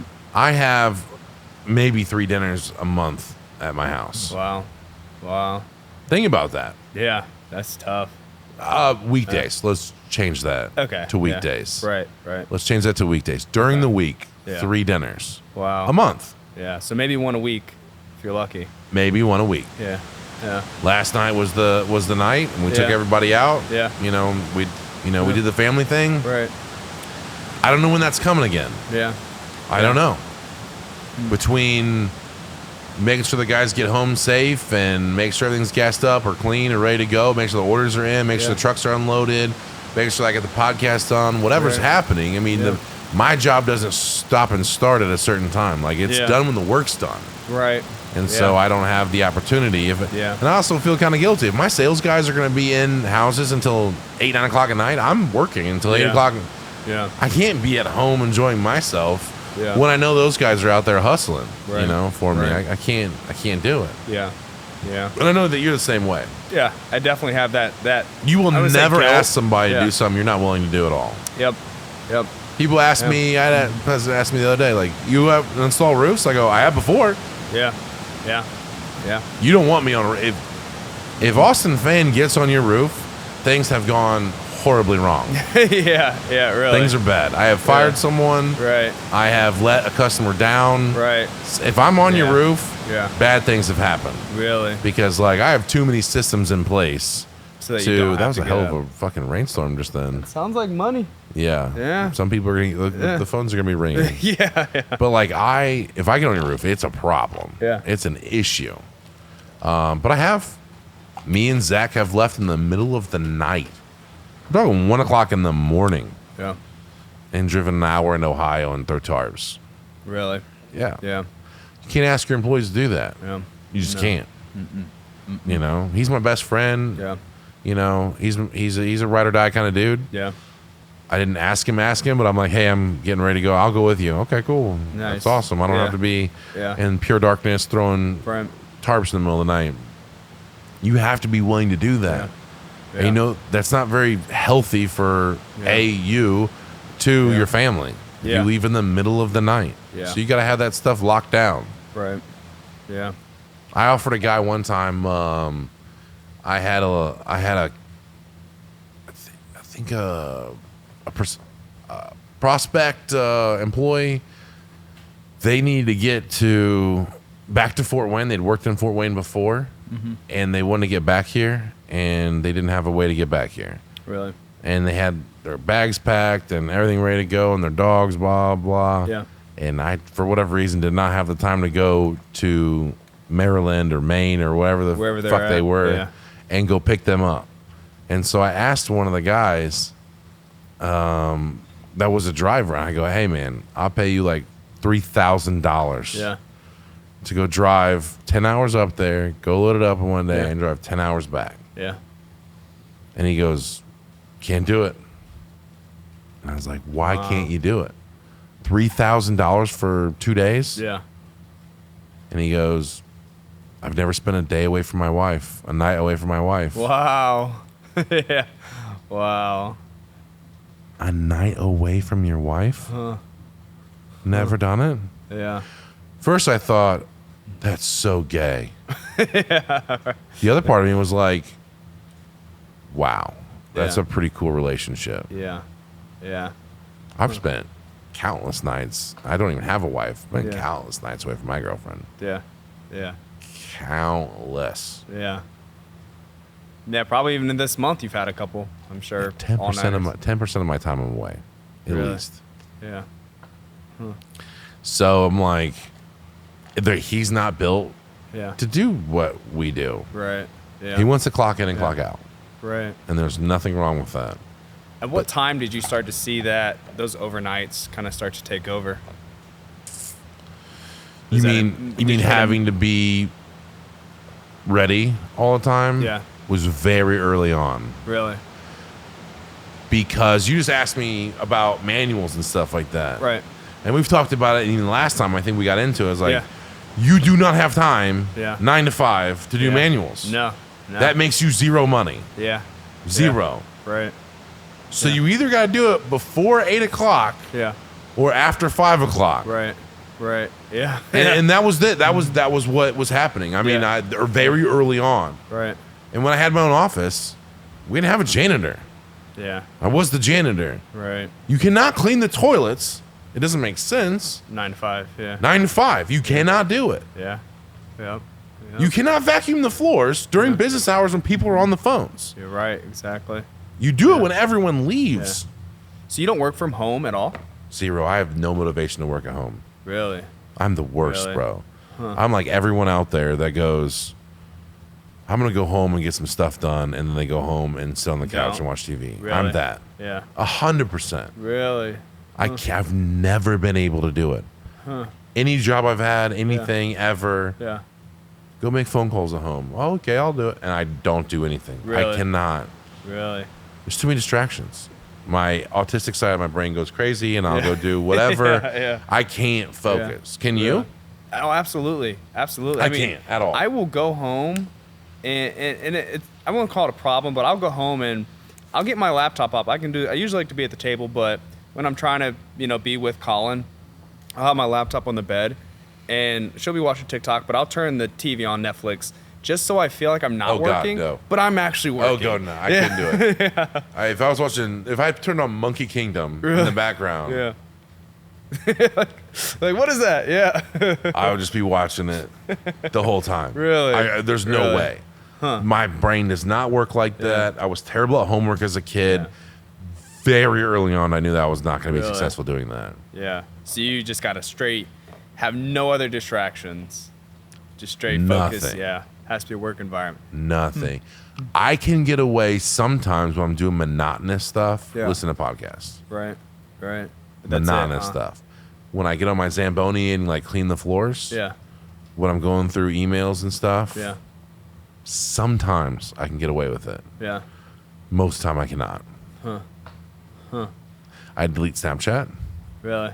Yeah. Too distracting. Can't do it. The Facebook, Instagram, Snapchat, like cycle. Yeah. Yeah. I bet that's hilarious. Let me go check that out. Yeah. Yeah. One of my friends, but I cannot. Really? My brain is wired way wrong for that. It's got some ADHD there, huh? Can't do it. I cannot do Yeah. it. I will Really? not do it. Now, Yeah. Sierra, she likes it Yeah. because she can spend time with her kid during the day. Yeah. And she'll work from 9 to 1 o'clock in the morning. She doesn't care. She likes that. Right. Right. She's good at the multitasking. Yeah. I will say lately, when I have things, I'm going to hold sales meetings at my house because I do that sometimes, switch it up. You don't Right. want to Right. all work, all fun and no play makes a bored person. And like, Yeah. I try to do it at my house every fifth, sixth time Yeah. to break it up. And when I can do that, I'll get there 3 hours earlier and I'll be on my laptop and I'll be working. Yeah. Yeah. Because I know they're coming and Right. I'm still in that work mode. Yeah. But I've never opened my laptop and done anything hugely productive. Yeah. That wasn't like an immediate phone call. Hey, can you look this up for me real quick? Yeah. Yeah. Besides those things, I've never worked at my house. Really. Really. I've never done it. Huh. I'll answer phone calls and stuff, but Yeah. I don't consider that work. But Right. I can't grind Can't grind it at out. home Yeah. at all. Huh. And maybe that's a terrible thing. Right. That's Like if okay. I was a Yeah. stand-up comedian, I'd be the worst stand-up comedian ever Really. because I wouldn't be able to write new material because you don't have an office. Yeah. You're just at home or at the comedy bar. Yeah. Right. Like I would not be able to write new material. You need an office, huh? I would need a place to go Yeah. that I'd feel like this is the comedy thing that I'm going to Really? do. You know, I can't write new material because I'd Yeah. just be at home. Right. Right. I would be terrible. I'd be absolutely awful. So with your podcast, how do you come up with material there? You just wing every one? I've never came up with material for podcasts. Really? You Yeah. just have a person that comes on, and then the material just makes itself. Yeah, it should. I mean, like this isn't going to be a hugely well-renowned podcast. Right, It won't. It right. won't be that, and Yeah. I'm not looking for it to be that. If it happens, it's cool. But Right. Right. this won't be like a 25,000 person listener a Yeah. week Yeah. ordeal. Yeah. Right. We're not funny. You know, Yeah. we're not. Arguably, Right. Right. Right. it's not that interesting to most of the population. Yeah. And so let's talk about what I want to talk about. Let's do a hang. Yeah. And if I can take snippets from this and generate media and generate, noise for our Facebook, Instagram, Twitter, TikTok, blah, blah, blah, then that's what this will do for me. Right.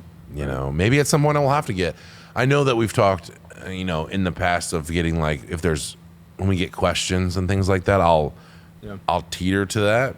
Yeah. But I have so many interesting people around me. Yeah. To spend 2-3 hours with them would be really cool thing for me to do. Yeah. I know that I could not keep this thing interesting for 3 hours by myself. Really? I'm not Ben Shapiro, Right. I'm just not that dude. I'm not the guy. Yeah. And so with all the interesting people I have on, with all the fun times I have with my friends, we'll generate some amount of media, marketing, blah, blah, blah off of that. Right. And we'll use it. We'll use some of it. And the rest will be fat on Spotify and Apple and all those places on YouTube. And if people want to watch it, people want to watch it, cool. Right. If they don't, cool. Yeah. Yeah. Our thing isn't set up we're not consultants. Yeah. You can't hire me to Right. go do anything. Yeah. It's not like, oh, I like what he's saying. Let me have Austin come mentor me or do it. I'm not for sale. Yeah. Yeah. I've had that before too. You've had their offers. Oh my God. Yeah. I've had for $10,000, would you come speak at my company and help me work through some stuff? Really? I'm like, no. Huh? Yeah. No. If I was that confident I could bring that much to the table, I wouldn't charge just 10%. And two, if I had the time to do that, then I would make that my full-time thing. Right. How often do you get approached for every year? Every year? Every year. Huh. And it's mostly people like you that want to grow a business from nothing. Yeah. Or very little. Right. And make it.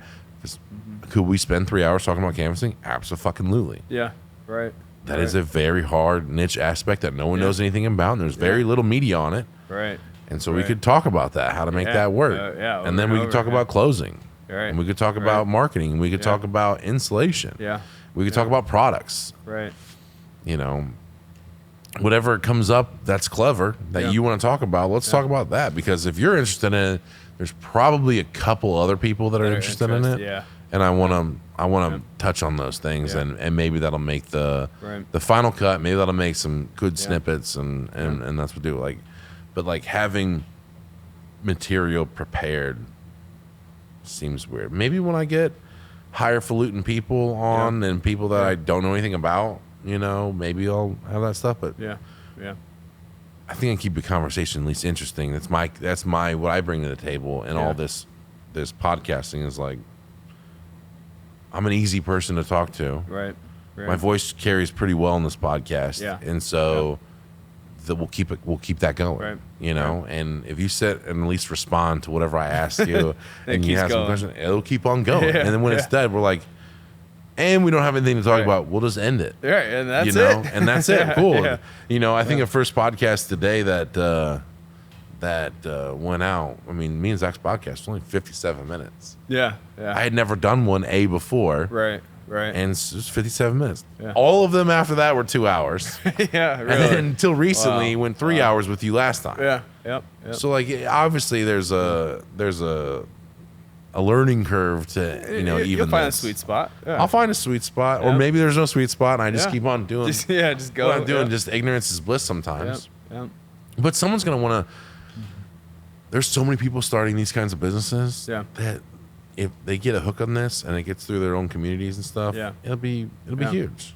So do you see having me on these podcasts as a way to kind of throw bones to the guys in the same position as me? I mean, why me? Am I a test, like a guinea pig kind of thing, or is it just like, hey, you like me more than the other people that have approached you? Like, why have Faze on your podcast?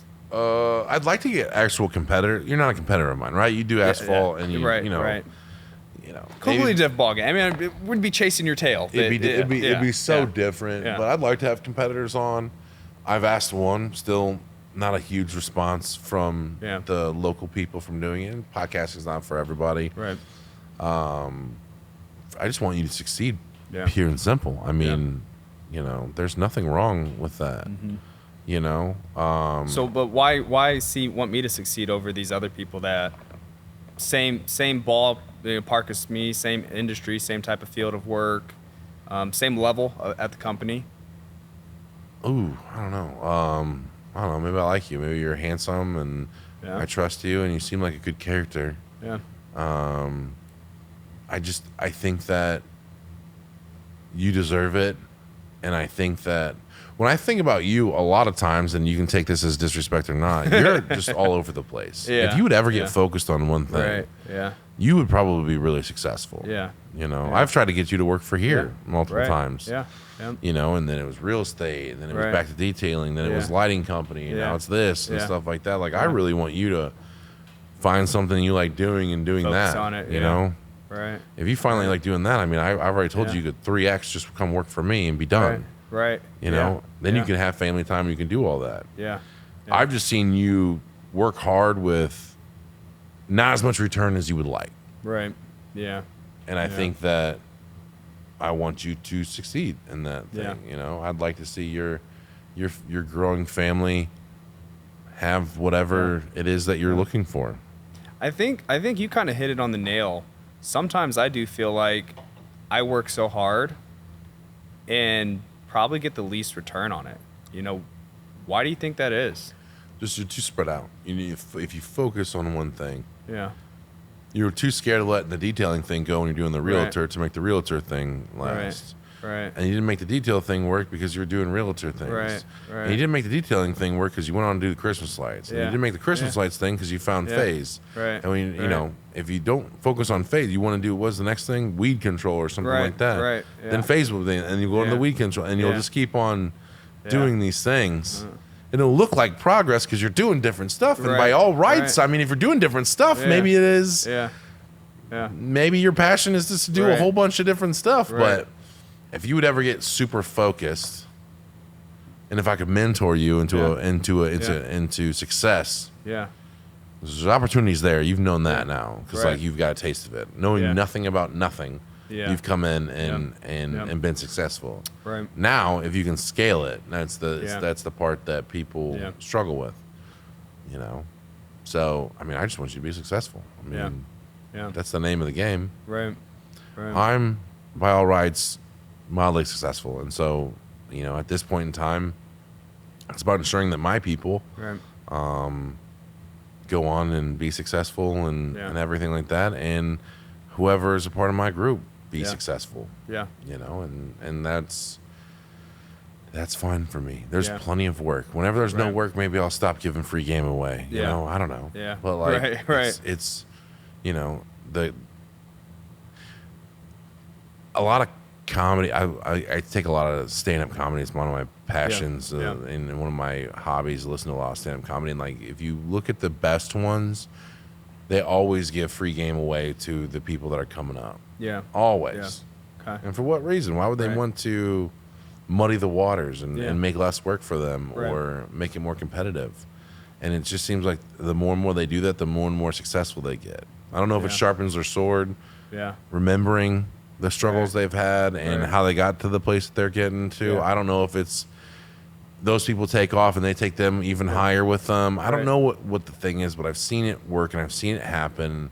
And if you do good things and good things come, Yeah. then it's all worth it. Right. Right. So I want to pick your brain, just, you know, because obviously it sounds like, you know, you see something. I mean, maybe I don't see it, whatever the case may be, but describe me in 3 words from your point of view. And 3 words for you. I mean, that doesn't have to be a phrase. Give me 3 different words, the standalone words. Hyphenated, detail orientated. You are detail orientated. Okay. Or keen eye, or whatever that word is that I'm trying to find. Like you know, like to find those things and make them better, whatever they are. And then a lot of the things come from detailing and stuff. Like you just Right. have a very complete thing of what you're trying to do. Yeah. Another thing is, you know, you're a tryhard. You're Yeah. a super tryhard. Right. Right. You know, since I've known you, it's Yeah. been modeling, it's been next level detailing, it's Yeah. been realtor, it's Yeah. been Christmas lights, it's Right. been Faze, Right. and now maybe Yeah. weed control. I mean, Yeah. Yeah. I've only known you for less than half a dozen years, you know? Yeah, so yeah. it's No, like it's been almost 6 years. 6 years. now, So, yeah, I mean, like, yeah. that's a lot. Yeah. What have you known me to do in the last 6 years? Perfect steel. Yeah. One yeah. thing. Yeah. Yep. One Metal thing roofs. and one Yep. thing only. Yep. This. Right. And there's been opportunity to like do real estate, and there's been opportunity to do manufacturing for like office buildings and like siding and all that stuff. I've turned everything down Yeah. to do just the one thing that I think that I know Yeah. that works. And then the last one, I mean, I think that you have this ambition. You know, I think that's the last one is ambition. You want to do things differently than either you've seen or your family's seen or your friends seen or what you've seen them do before. Yeah. You're trying to do it different. You've seen it not work out for them. Yeah. Yeah. And you're trying to change that around, you Right. know, and you have aspirations to do more, you Yeah. know, and there's nothing wrong with that either. Right. Nothing wrong with doing 9 to 5. Yeah. And there's nothing wrong with wanting to work 12 hours a day every day for the rest of your life. There's Yeah. nothing wrong. Yeah. So those are 3 things that I think that would describe you. I just wish that it would come faster to you to where you wouldn't have the opportunity to go do Right. lights and Yeah. detailing. And that's my do all that ADHD though. stuff. It's kind No, of I like get it. you can't work at home. Sometimes I can't work at work. You know, I see all these other moving parts and they magnetize towards me. Yeah. You know, but I think I heard that I was watching a YouTube the other day and they said you know, no one ever got successful growing 5 businesses at once. And that struck me, and I think you see that same thing. It's just like, hey, like you need to narrow it down, kind of like cut the losses on everything else and find one thing. Sometimes they're not losses, right? So Right. you're very profitable in the detailing side still. Yeah. I mean, great margins. I mean, Great margins, Yeah, right? It's just you, yeah, right? So, I yeah, mean, like, it's yeah. great margins. yeah, The bad part is that when you're doing that, you could be doing something else. exactly. That is the Whether it's worst for no part. money or not, Yeah. that's to be seen. Right. Yeah. Exactly. It might not make you any money right now. Yeah. You got to do it, though. Right. Exactly. It's hard to leave that around that. You're Yeah. like, I'm probably going to need this Yeah. $1,000 at the end of the month. I Yeah. need to go do 5 or 10 cars a Right. month Right. so I can make Yep. this thing. So at Yep. least I can make my rent or make Exactly. my house payment or make Yeah. whatever. Yep. I get that. Right. You know, I think I had a conversation with, who did I have that with today? That scared money don't make money. Oh, I had it with my personal trainer today, Okay. Devon. Yeah. And he's like, what's the fastest way to having income? And I'm like, you have to stop spending money on absolutely everything that brings you comfort or doesn't make you money. Really. Okay. What's comfort? I mean, it's really everything that doesn't make you money. Really? Yeah. So it's like, Like, how do I not pay my mortgage? well, I mean, there's stuff that, you know, would you be more or less successful if you didn't have a mortgage? Right. If you lose your house right now, you'd be probably less Oh. successful. You'd be Probably say no. Yeah, the rent market's horrible. You're going to be in a camper van with 4 Yeah. kids. You know, like Right. it's going to suck. Right.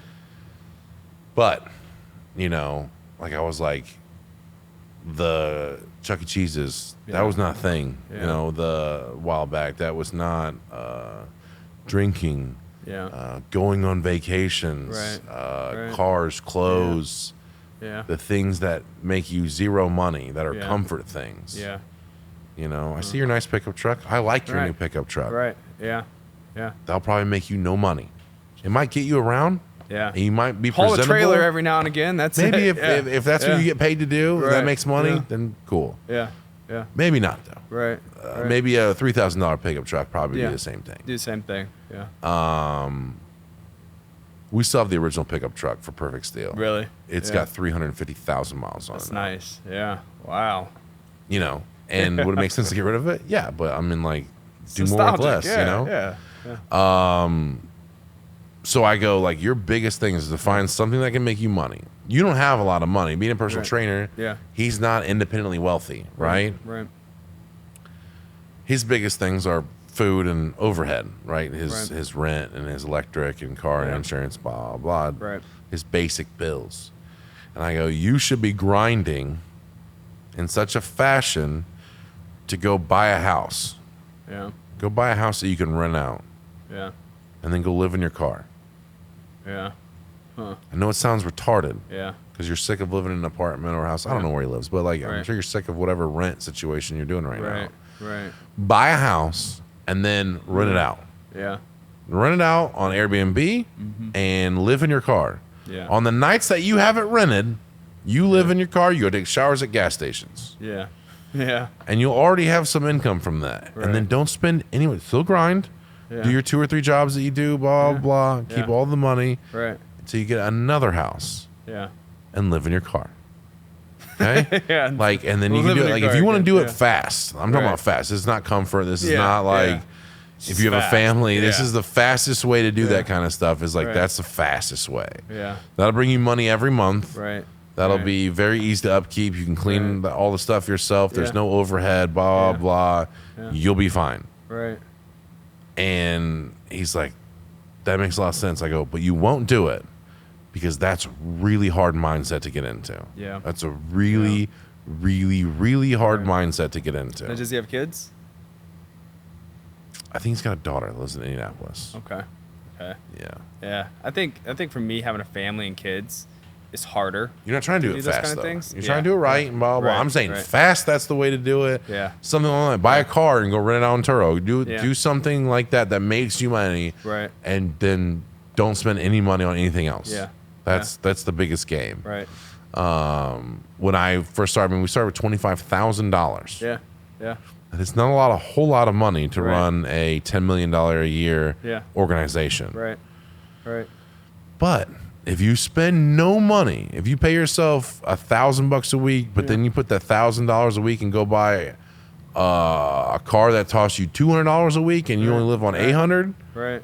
that you can use for the business and have more people go out Yeah. and blah blah blah. Yeah. If you can pay yourself $500 a week and spend the other $500 on Google or Facebook or whatever Right. back in the day and get Yeah. more leads. Yeah. Or if you could hire a sign-on bonus for someone that's proven the thing and you can live on $0 a week and spend your whole $1,000 paycheck Yeah. on giving it to them, Yeah. then next week might be better. Right. And that's a really hard mindset. Yeah. That's a really difficult mindset to get in. Yeah. And as you get older, you get all these attachments, you know, and you get these responsibilities, kids and family life Yeah. and Yeah. brothers and sisters and cousins and aunts and uncles and mothers and fathers, and they all need something at some point at some time, and it gets harder and harder to do that. Yeah. They want your time, they want your affection, they want to, and all that's time is money. Yeah. And so it's a really hard mindset to get into. So that's the fast way. What's the right way? Now you mentioned the right way. I don't know if there's any real right way, but It's the middle of the road, right? yeah. Okay. So you get enough to where you feel like you're pleasing the people at home, or you have enough that you're good, and you can still take half Yeah. and do everything instead of all of it. Right. You know, instead of living in your car, maybe you live in one room and Yeah. you rent out the other 2 bedrooms. Right. It's not going to be Right. as good as renting out an entire house for $1,200 a month, but you may be able to get $700 a month for the other 2 bedrooms. Right. Right. And that pays your mortgage. At least you don't have a bill. Yeah. Yeah. Something like that. Right. Every time I bought a vehicle, when I started this business, I gave my truck away. When I had it paid off, I gave it away again, Yeah. you know, to my sales manager. And he took that and went and made sales. Yeah. And I Ubered to work. I was an owner of a business Yeah. doing $1 million a year. Yeah. Yeah. And I Ubered to work Really. because it was more important that he went out and made me money. Yeah. So then I had money to go spend on the business to go grow the business. Right. Right. Than renting a car or doing whatever. Yeah. And so it keeps on happening like that. There's little things like if I needed a computer and we had no computers there, Yeah. if I paid myself $1,000 and the computer Yeah. was $1,000, Right. I went and got $1,000 computer. I made $0 that week, Yeah. knowing in the future that I was going to make me that, or whatever the things were. And I still do that to that day. Like I keep money on hand all the time Yeah. to do bonuses and to do like, hey man, I really appreciate you going running, doing that, and hustling, and Yeah. or doing a good job on this house or whatever. Give my own money away, not company money, my own money away Yeah. to satisfy the needs of the many, you know, like to do that. And it's a complicated battle. Yeah. You know, it's a complicated battle of like, how much does my family deserve? How much do I deserve? How much does the business deserve? And you got to weigh those things, and it's super hard to do. It's super hard to do. Like, is that truck paid off? Absolutely not. Okay, Yeah. so like I say, if it was paid off, I would just sell that immediately. Yeah. And go buy. I would just drive the Camry around. Yeah. And be like, cool. And now I have that much money I can go spend on a sales manager, on canvassers, on that kind of stuff. So like, I would do all those things.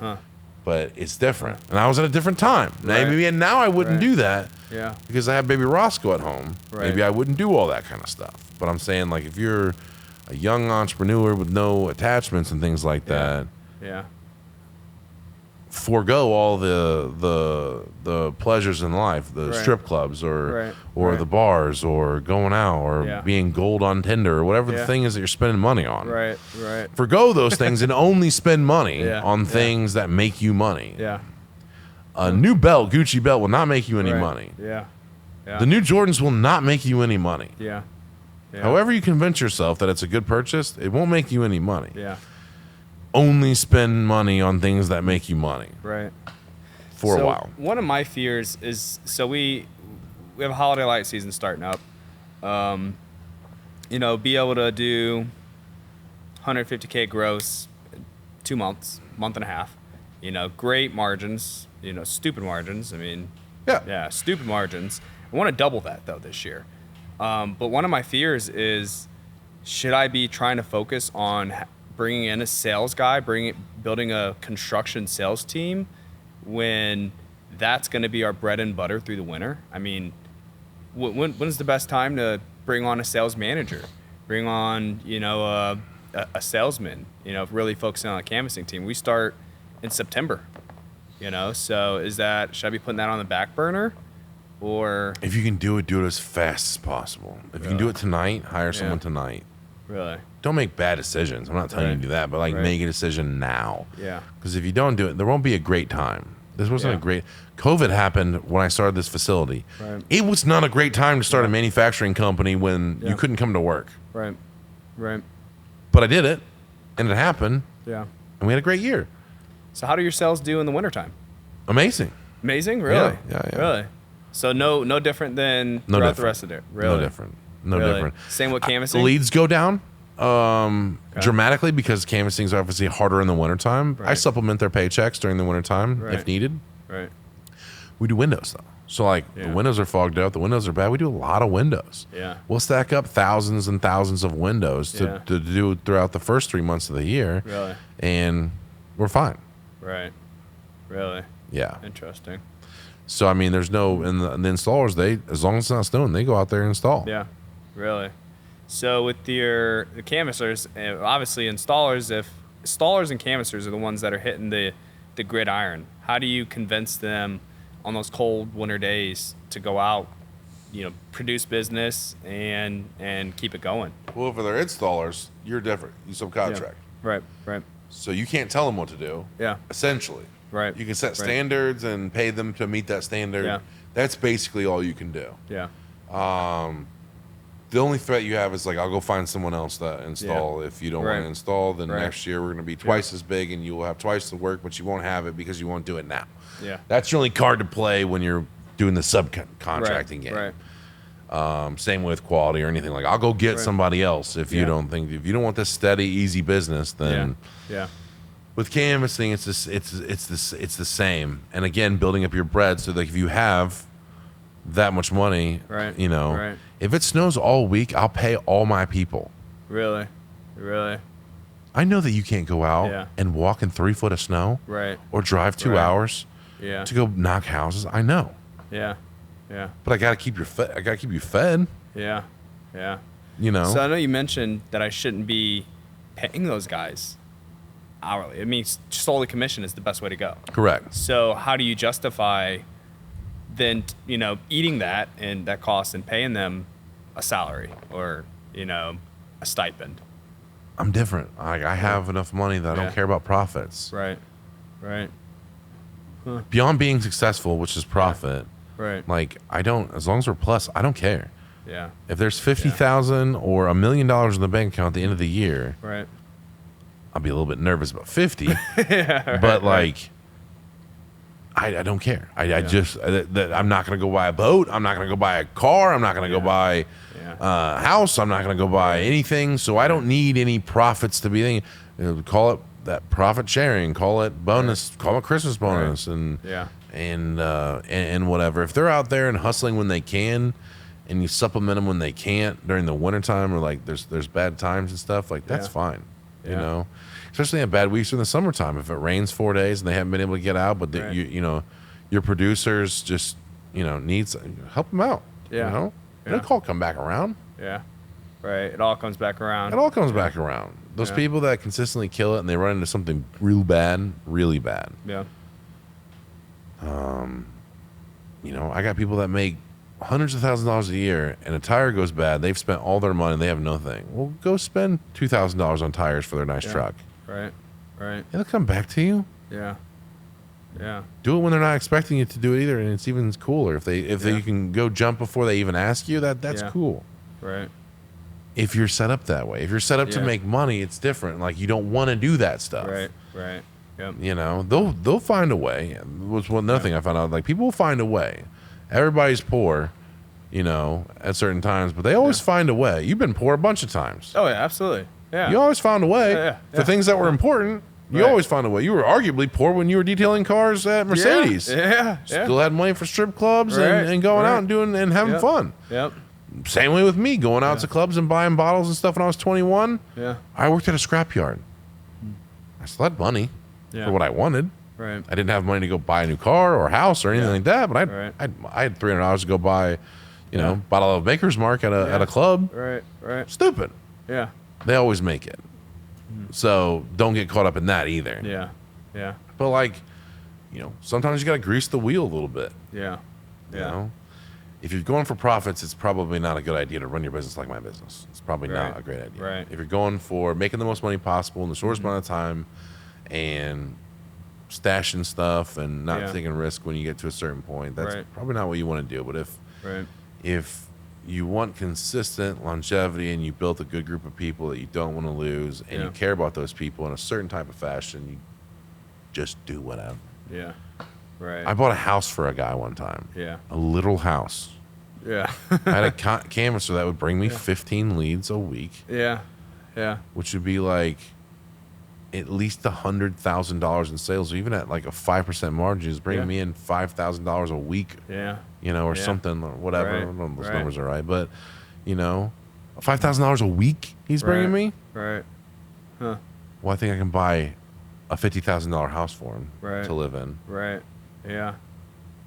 I'll be paid off in 20 weeks. Yeah. Something stupid. 15 weeks, 20 weeks. It's not, I can make that thing. And then after that, it's per profit. And either I can take that as a rent thing or blah, blah, blah. And I end up selling the house for when he left eventually to go on to try to do his own thing, which is totally okay. Right. I sold the house for double. Yeah. I mean, it works out. Yeah. I never thought about it. I just did it because it needed to be done. He didn't have a place to live. He had a beautiful baby and a beautiful wife and had no place to go. Terrible credit, terrible things on his record, whatever, and didn't have the ability to go get a house. He asked me instead of more money, more nothing, can you buy me a house? I'm like, buy you a house. Yeah. You live here now. Here's the keys. Yeah, that's nice. You live here as long as as long as you work here. Yeah. He left me the keys. I sold the house, made another $50,000 on top of all that stuff. So just doing the right thing. It works. Yeah. Yeah. Well, I wouldn't necessarily say it's the right thing for everybody, but I had sales reps you. that can't afford cars, and if they're that good, buy them a car. If they're not that good, don't worry about it. You know, if you don't care about them and they're not that good, don't worry about it. Make good decisions. I'm not telling you to go buy the most desperate person whatever they want. Yeah. But like if they're good and they're struggling and you have the cash, then it's good to have that, and you can make more stuff happen for them. Right. We're hiring I wanted to do something different and kind of help out that stagnant growth. I hired a sales trainer, motivational speaker sort of deal. his name is Rodney Webb, and he's pretty well known in the industry. Older black gentleman from Atlanta, and I have him coming in September. Yeah. And I already asked him to do the podcast. He said no, he doesn't do podcasts. Yeah, no. But I'm like, that would be sick. But like, he started as canvassing Yeah. twice. Really? From canvassing to sales to general manager to owner, lost it all. Back to canvassing, back to sales, back to general manager, lost it all again, built it up for the third time, made it super successful. Has his own private jet, worth $100 million. Wow. That kind of thing. And I think that Yeah. hearing it from somebody else may be cool, and I'm doing that out of my own pocket. Yeah. Yeah. You know, he is tens of thousands of dollars Yeah. to come talk for one Wow. day. For one day. For Sheesh. one day to talk. Wow. He's got some game then, huh? Sheesh. Hopefully. Hopefully, yeah. Hopefully. Yeah. But, you know, will that in turn, if it inspires 3 people on both the sales and the thing, I mean, Yeah. make that back in a week, Right. you know? Right. They'll hear something they didn't hear before. They'll get Yeah. inspired by somebody else. You know, that's why we listen to podcasts. That's why we listen to Yeah. YouTube motivational stuff Right. and Right. our mentors. You know, that's Yeah. something cool that I'm doing that I've never done really before. I did Yeah. like a lower end stuff Yeah. in the beginning. We're talking like $1,000 a day or something like that for Right. someone Right. coming and talking. It didn't really do anything. We Yeah. filled out those personality tests. We went through Yeah. all that kind of. Dude was a Nothing. joke. Yeah. Dude was a joke. But Jeez. I tried something, Right. you know. Right. And then I had Sam Taggart here, which is someone you should get very familiar with. Okay. Literally talked to him last night. Who is a door-to-door king. Okay. He's the door-to-door king. Sam Taggart. He's Is a he young. the roof strategist? Nope, that's No. Adam Benson. Okay, Adam Benson. Okay. Sam Taggart. He does what you do. You can learn a lot from Adam Benson. Yeah. But you want to get good at door-to-door, Yeah. no one's better at door-to-door than Sam Taggart. Really? Let me write him down. Dude is a legend. Let me write him down. Legend. He's Sam made Taggart. millions going door-to-door. He never worked his way up. He stayed at door-to-door. Really? He just liked Making- it, huh? No, it just made him money. Yeah. Huh. He said he's made millions. Millions door-to-door. He never went to sales rep, general manager. He never did any of that stuff. So does he have like a door-to-door company? How Yeah, did he? now he has a okay. door-to-door company. Yeah. Now he trains people to go door-to-door. But like he Yeah. would just go door-to-door. He would train. He'd work in a company and then obviously be number one in that company, and then would go Yeah. train other people, and he would get division, and he would Yeah. train those guys, and he Yeah. would get rips off those guys, and then Yeah. people would poach him, you know, give Yeah. him $50,000, Yeah. you know, to come over there, and then Right. they give him Right. $250,000 to come over to this next place, Yeah. and then Yeah. you know, build out these teams and these Right. structures, and teach people what he knew and inspire people, which he does a really good job at. And he was really good at recruiting, the whole door-to-door concept. So it starts with recruiting. Obviously, we talked about that last time. Right. It starts with recruiting, and then it's like the practical knowledge. Yeah. And then it's Yeah. like reading energies, and then it's like closing, and Yeah. then it's like marketing strategy of where you go, Yeah. when to go, Yeah. blah, blah, blah. All those different facets. You Yeah. got to pay to play. Like, Right. none of his stuff is free, but Yeah. he's super knowledgeable, super cool dude. Now he does like a group where people pay to be a part of a group, Really? Okay. to have access to it. What are those called? Sheesh. Discords? Something like that? Something like Yeah, that. yeah. You know, he's part of, you know, you have to pay, you know, $50,000 a year to be a part of the group. Yeah. Wow. That's a little, that's pricey. Group of 20 people. Sheesh. Just be part of the group. There's that much knowledge being shared In from that group, the other yeah. people in the group and Yeah. from him Wow. to make that worth it. Yeah. It wasn't worth it for me. I dropped out. But Yeah. I still talk to him. I still Right. thank him. Yeah. It was just not a. There's next level people that go way beyond what I'm doing. Yeah. And I just was not, you know. That's where he was at. They outgrew Yeah. me real quick. Yeah. They outgrew me very quickly. Really? There's solar people that do $500 million a year in sales. Sheesh. Yeah. Like, I'm not trying to do all that. Yeah. You know, Right. That's not where I'm at. I'm not Yeah. into crypto. I'm not into real Yeah. estate. I'm not into any of that. I'm into Yeah. roofing, windows, soft Yeah. fissure gutters. That's Yeah. what I'm into. Yeah. That's it. Yeah. And it was Yeah. like just a little bit too much. But Right. all of his training, all of this stuff, we learned a lot. It helped Jimmy a whole bunch. Yeah. And Yeah. it solidified our canvassing department for sure. That's good. That's good. And he came here. What do you think about recruiters? I was knocking the other day, and gosh, I dropped his name. Like Lou Robert was the guy's name, but he's a recruiter, and I was trying to sell him on his roof. He's like, "Yeah, it's just corporate housing." Gave him a card. Said, "Okay, well, let me get in contact with them." But he ended up talking about like, "Hey, I'm a recruiter. Maybe I can help you grow your canvassing." So like, what do you think about recruiters? I've never used them. Maybe Yeah. they're good. I have no idea. Okay. Okay. Usually you want an hourly thing, so it's not going to work. Yeah, you and I know. was pretty firm on that. Like, hey, we're straight commission. Straight commission. Yeah, that's usually the term Yeah. because they have to make their cut, and it's hard Right. to take a cut out of commission Yeah. for those Yep. things. Yep. Yep. They're not going to give you an employee for free and they make Right. no money, and, Right. and that doesn't Yeah. make anything. Or they Exactly. can get someone Yeah. for $12 an hour and they take $1 out of every $12 they make Yeah. Yeah. and make money. So I don't know. Could work. Yeah. I don't know. Oh, maybe I'll talk with him, entertain the conversation, and give some juice for the next podcast.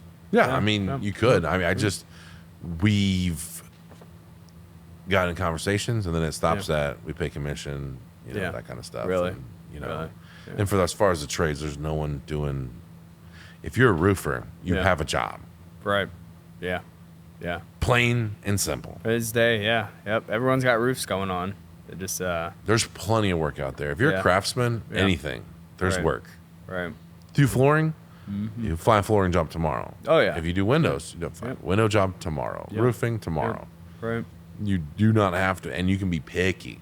There's Yeah. a ton of them. Oh yeah.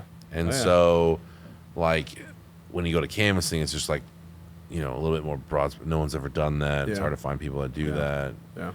You got to pay them to train. They're not making you any money during. Right. I don't know if that's the answer, per se. Maybe an office Right. person would be nice. Someone has office experience. They come in there and work for you for less money, but Yeah. it's temporary, and they solve a problem for you. Call rooms. We can talk about that. Cold room? Call Rooms. rooms. Okay. Yeah. What's call room? Call rooms are the most effective, least expensive way to market. Really? Like a room of just cold callers? Yep. Yeah. What's your experience with call rooms? Successful. You use them? No. Oh, so what? Not at all. Why? That is such a hard. It's a hard life for the employee, right? Yeah. You got to come in and make 1,800 phone calls a day Yeah. Yeah. and try to convince strangers when they answer the phone. Yeah. I mean, it's cold calling. I mean, how Yeah. do you love spam calls? That's what it Hate is. them. Hate them. So it's just Yeah. like, I always decide I'm never going to do that. Really. But you Yeah. pay those guys $7 an hour Yeah. to dial phones. They're going to get some elderly person's like, yeah, I just had a roof leak. Yeah. We're going to come out and fix that for you. No Right. problem. Right. And it's going to cost you, if they called in the first 2 hours they got one, it's going to cost you $14 a lead. Yeah. Boy, that's cheap. That's cheap lead. Yeah. Boy, that's cheap. That's the cheap lead. Okay. Yeah. On the other side, terrible reviews. Really? Like, Yeah. you can imagine as soon as they figure out the company name, they're going to leave a terrible review. Yeah. These people have called me 17 times last month, Yeah. trying to get my business, blah, Yeah. blah. I've told them to stop calling. They won't stop calling, yada, yada, Really? yada. Really? It's, So you got some call room reviews. I don't have any. I've never done it, but like the company I worked for before had them. Really? And we had arguably way more leads, but Yeah. it seems grimy. It seems Yeah. it's not a great life for the employee. No. It's not great for the health of the company as far as reviews go. Yeah. But it is the cheapest way to generate business. Cheap ways. What do you think is, in your opinion, the best way to generate business? That's probably it. But it's not a Really? long-term solution. Really? That's probably the best. That's the best way. Probably, arguably, if you're thinking about cheapest and quantity, Right. What do you that's think like for longevity though? longevity is building a brand. That's Building a brand. easy. Building Yeah. the brand, getting on Facebook, Instagram, Twitter, TikTok, Yeah. YouTube, creating content like this, Yeah. podcast, blah blah, Spotify, Apple. To build a brand is the most concrete way to do those things. Yeah. and to do a good job when you're at the job sites and things like that. It's the healthiest, most long term, not quickest way to do it. Right. You know, we only get like one call in a week right now. Really? That's not a lot. I can't build a $10 million business on one call in a week. Right. It was 0 back in the day. Yeah. You know, now it's 1. Next year it'll be 2 call-ins a week. Yeah. 5 years we'll get 10. Yeah. You know, call-ins a week. Really? Hey, you did my brother, cousin, sister, mother's house. Yeah. Cool. Would love to come out and help you out. Blah blah blah. Yeah. But it takes years. Yeah. To do that. Well, I'm glad to hear that because I mean we're probably maybe 1-2 a month. You know? That's great. So to hear that is great. I thought it was pretty low. No, that's good. That's good. Really? Yeah. Really? Because you're nothing. Yeah, you're no, just a brand new company respect, that also does roofing. Right. Yeah. Arguably, like when you look Yeah. at me, I'm just another roofing company that does metal. Yeah. Like Right. I'm not anything. Right. So I don't have any long term. I haven't been around for 20 years. Yeah. You know, I don't have. You know, we only have like 2,000 projects out there. Yeah. Of the 500,000 houses that are in our territory, I've only done 2,000 houses. You know, that's not a lot. You know, in the so it's going to be a while. Right. It's going to be a while, and it's in 10 years it'll be a different thing. Maybe I won't be as heavy into canvassing or whatever. Yeah. I don't know, but for right now, that's what it is. So if you were gonna, if you start early, then it's a little bit better. But no, we were really into. You know, and you've done a good job of self promotion, but the amount of likes, the amount of shares, the amount of reviews, all that stuff. Don't shameless self promote. You have to stay once a week in their minds. Yeah. And you got to hit them 3 times before they do anything about it. Really? You got to hit them 3 times. 3 times. 3 times. Shameless self-promotion. Talk about that. On your personal Facebook or whatever, you know, if you have an email list of all your people, if you know, if you want to go sponsor an event, be there and be the loudest person there and have the most signage or give away the most stuff or just be loud. You know, I mean, when you're that young of a company, you really want to be loud and make some noise to stay in some people's heads. Because again, I'm in the same boat as you almost. Like it's really no different. We're just another company that does metal roofing. Right. You know, until I get this brand up and going and until all that stuff is like, you hear about those people? They have podcasts in town. They have 2,000 roofs and blah, blah, blah. Until they start talking to me like that, then I really, you know, haven't made it. Yeah. You know? Yeah. You know, it's like when they start seeing your trucks around, they're like, hey, you know, like, you know, your roofs, like, I've been thinking about going metal. You've seen those perfect steel trucks that are around all the time like that? You should call them. They've gotten pretty big, blah, blah. Yeah. Or they gave away free ice cream, or they gave away a Ford GT, or they have their own podcast. Or what. I'm just trying to get in the minds, stay relevant, and offer services that the customers want and have the longevity of being around that long. Yeah. How do you continually grow every year? I don't know, man. Holy crap. It just, I've never stifled the growth. That's probably a big part of it. How would you stifle it? You can stifle it a bunch of ways. You can cut off the funding to a lot of different parts of your organization. Right. You can kill off commissions. That'll help. You can kill off marketing. Yeah. You know. Yeah. Costs money. Right. You know, you can kill off brand recognition. You can kill off a lot of those things. You know, anytime that you think you need more money, want more money, or deserve more money, or you're comfortable, like that stifles growth. I spend $1 million on marketing every year. Right. Really? If I cut that out and I could possibly do 20% less, the bottom line would be amazing. Yeah. Yeah. If I could cut 5% off commissions and I would save $2 million a year, right. I'd make a lot more. Yeah. But that's not great for growth. Right. Right. You know, that's not great for, I could, you know, not pay people overtime, or there's so many different things. Like you just stifle that longevity, you know, not giving people raises, not doing more exciting things. I'm taking everyone to Minnesota this year. Yeah. You know. What are you guys doing there? One of the salespeople has a family house up there. Yeah. Almost by the UP, and we're gonna go fishing, go 4-wheeling, and do that kind of stuff. Yeah. Just like get out of our comfort zone and go Right. do some stuff. Yeah. Just, you got to keep doing. They can't go to Menards, and they're not Yeah. taking those people to go Right. do Right. dream vacations. Yeah. How do you grow when you're a company like just starting out like me? How do you grow, keep that retention without basically like taking these large expenditures, taking these big hits monetarily? You got to do the other part of that, which is time. Yeah. Okay. Yeah. Hang out with them, Yeah. work with them, Right. live and die with them. Yeah. If you don't have the money, then you got to give them whatever else they want. Yeah. Satisfy whatever need they have that's not monetarily. Yeah. I'll come over and walk your dogs, man. If Right. you can't stay out 2 more hours during prime time, I'll come over and walk your dogs, bro. Yeah. Yeah. I don't care. Right. Right. I'll clean your house. Whatever you Yeah. need done, you know? Like, if you don't have that, Yeah. get creative, bro. There's tons of stuff. Detail their cars. Right. Right. You know? Yeah. Show them some love. Yeah. It's going to be really hard to do. If you detail their cars and they Yeah. see the owner of the company doing it, Yeah. it'd be really hard for them to be like, oh, man, this dude doesn't have it going on. Right. No, Right. even when I'm hustling, he lets me have his truck, and Yeah. he details my car, Yeah. and when I get Yeah. back, it's perfect every week. Or, Right. you know, he stays out with me. He always gives me one Yeah. lead a week extra, Yeah. and so you Yeah. know he sees what I'm doing.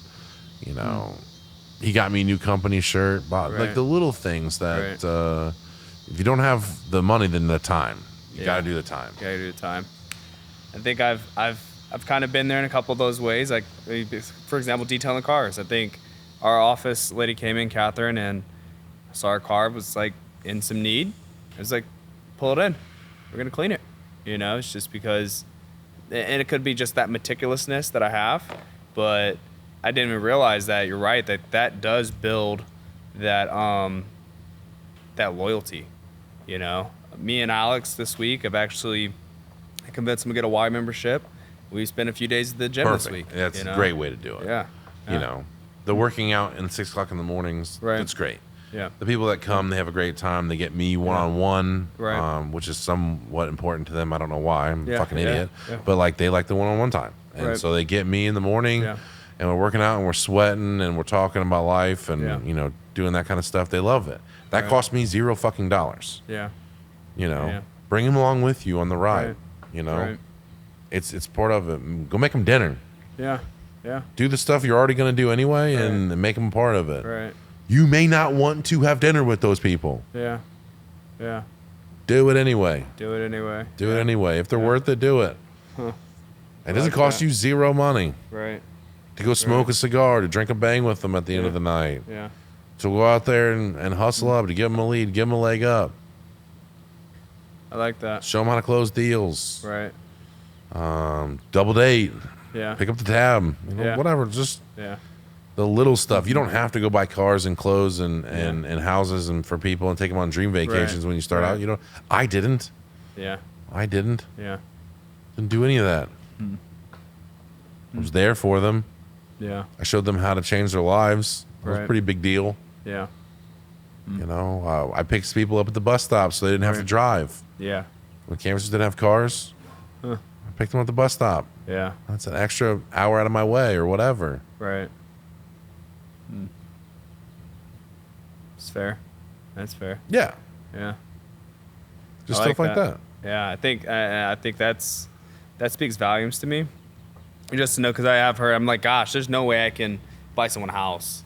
We just don't have it, and I think it's even harder. Like, even thinking about the canvassers. How could I pay my canvassers in the winter? Probably couldn't front them that much money throughout the winter. I might have to go out and knock some doors and give them the leads, and then There you go. give them the money for the lead. There you go. You know, and say, well, hey, I'm giving you 5 leads this week. You know, spot me next week. You know, got you. Do your shit. You know, that might be what it comes down to. But yeah, so I think it's just getting creative. That's what it sounds like. Get creative and Yeah. ask them, what do Yeah. you need? Right. What are you struggling with right now? Yeah. You want a dog? Go find them a free dog somewhere. I Yeah. don't know what it is. Right.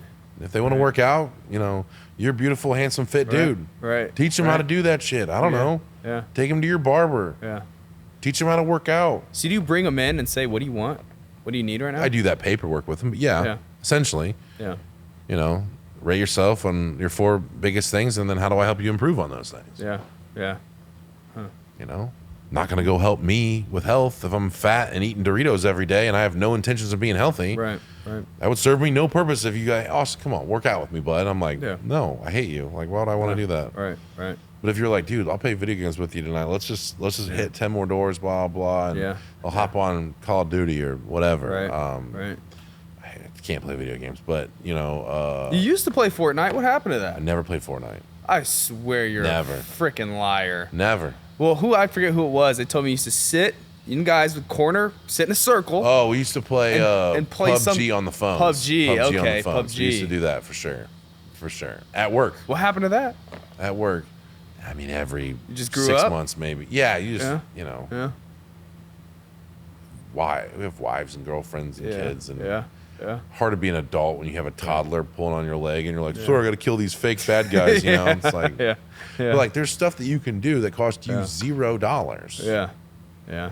And that was one of those kind of things. It was one of those zero thing. Team bonding. It doesn't have to cost anything. Right. You got a fire pit in your yard? Yeah. Invite them over. Right. Right. Spend $13 on a beer at the end of the week. On a Right. 6-pack. Right. Yeah. Go do it. Maybe they need some belonging. Yeah. Part of culture is not being a cult, but you have to have culture. Yeah.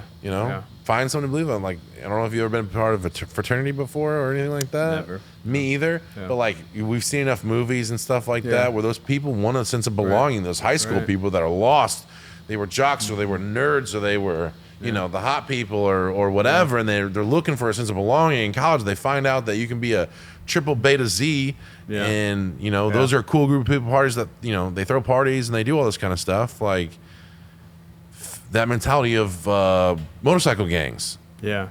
Okay, that culture's huge. Right. We see it all the time. What's their draw?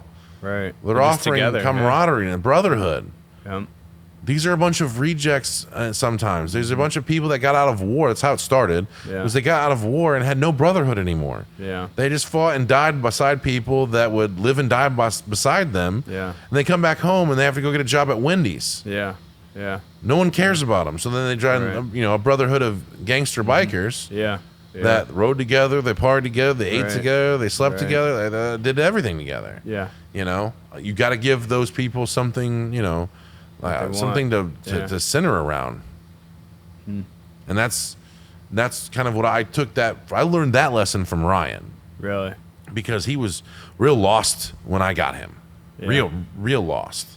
And for a dude that's so confident, handsome, knowledgeable, made tons of money in the past, everything, completely lost as an individual.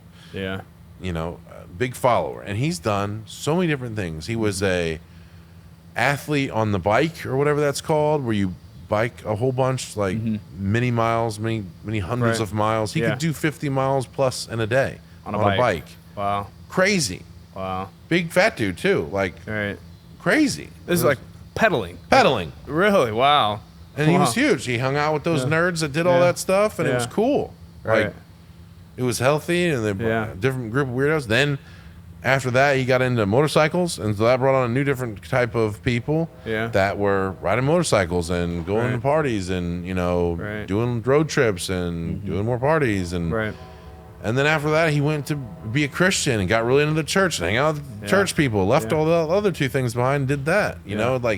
He just keeps going to these things, and just he wants to find where he belongs in life. He always comes back to me in this, but because he feels like he belongs. He feels like he's got purpose. He feels like I give him that here. At least it's the Sound of Thought Nation. He's trying to figure out his social life, sure, but at least he has this. I've got him a culture built around, things, and he feels wanted, loved, and appreciated like you would join any of those things. Like if you're part of a Frisbee golf league or something, you're getting something out of that.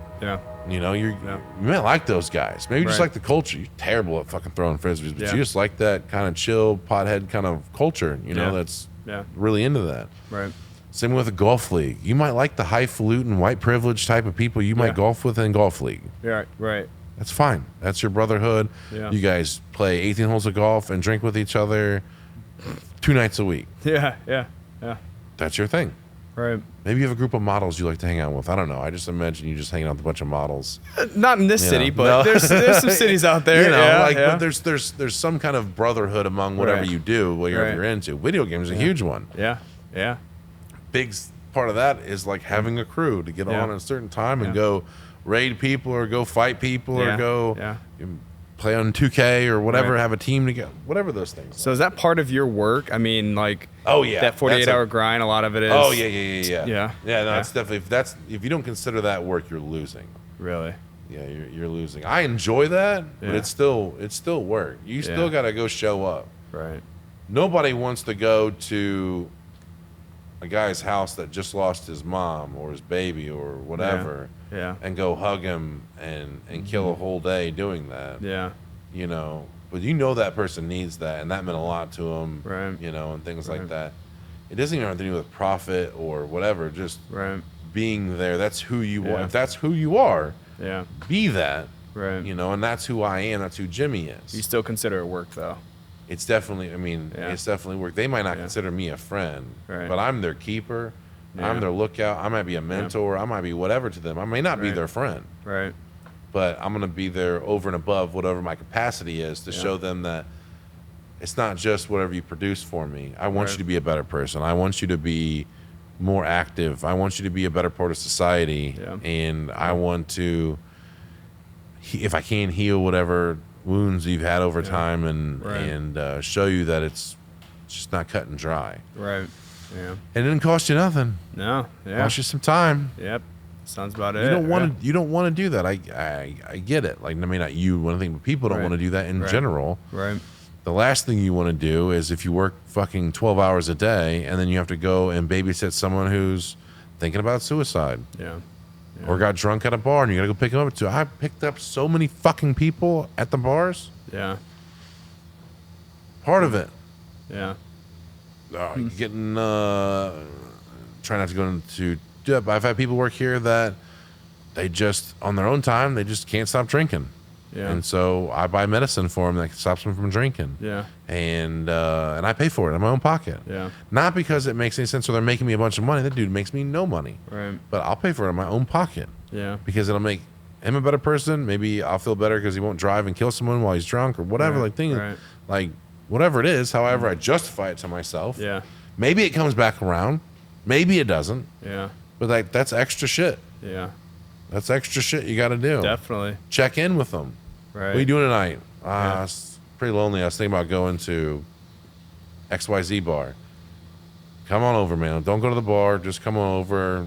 We'll drink bangs and smoke cigars. Yeah. Until you're tired, and then you can go home and Yeah. we'll start work again tomorrow. Right, It costs right. you nothing. Yeah.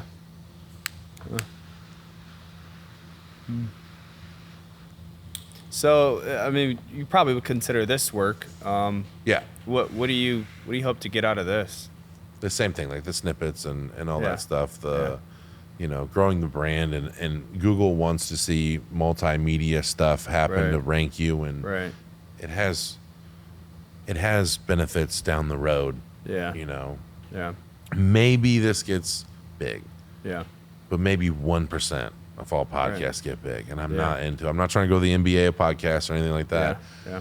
Trying to put out what I think would be content that I wish that I could find when I was in your position. Yeah. So that way it made sense. I could listen to it, and maybe that one thing that I said would be like, oh my god, like duh. Yeah.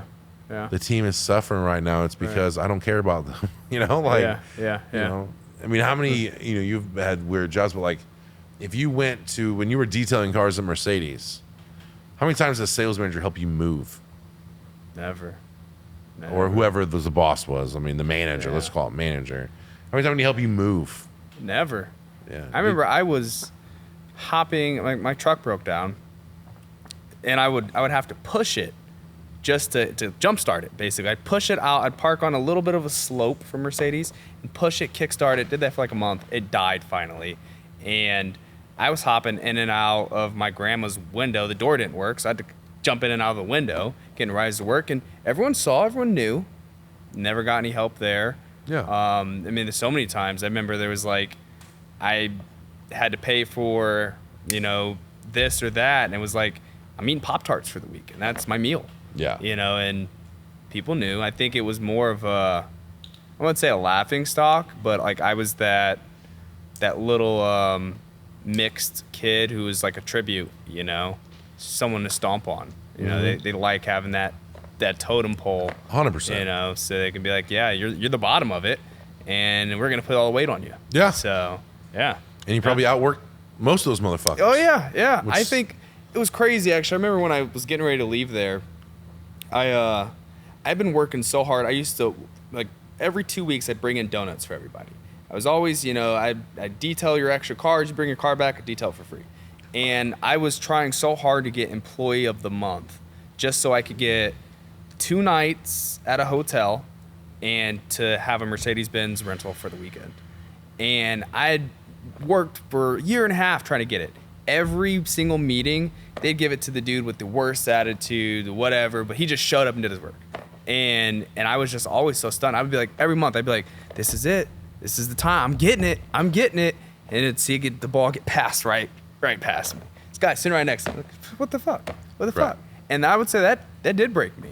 You know, to an extent, I felt like there wasn't that brotherhood there. Good. You know, and you know, so that's where, you know, I went on to the entrepreneurial, you know, kind of jet. It was almost like that spark. You know, I was like, sheesh, like maybe I could go do this myself. Yeah. You know, and I had Colin at the time who was just like, maybe you could. And from there it was, you know, all history. Yeah. So No, I mean, like, if you don't have that and you're at the bottom of the totem pole and no Yeah. one's giving you no love, Yeah. like, yeah. decide what you want to go, Right. what your life wants Yeah. to be like, you know? Right. Like, Right. I know how I want my life to Yeah. look like, and Yep.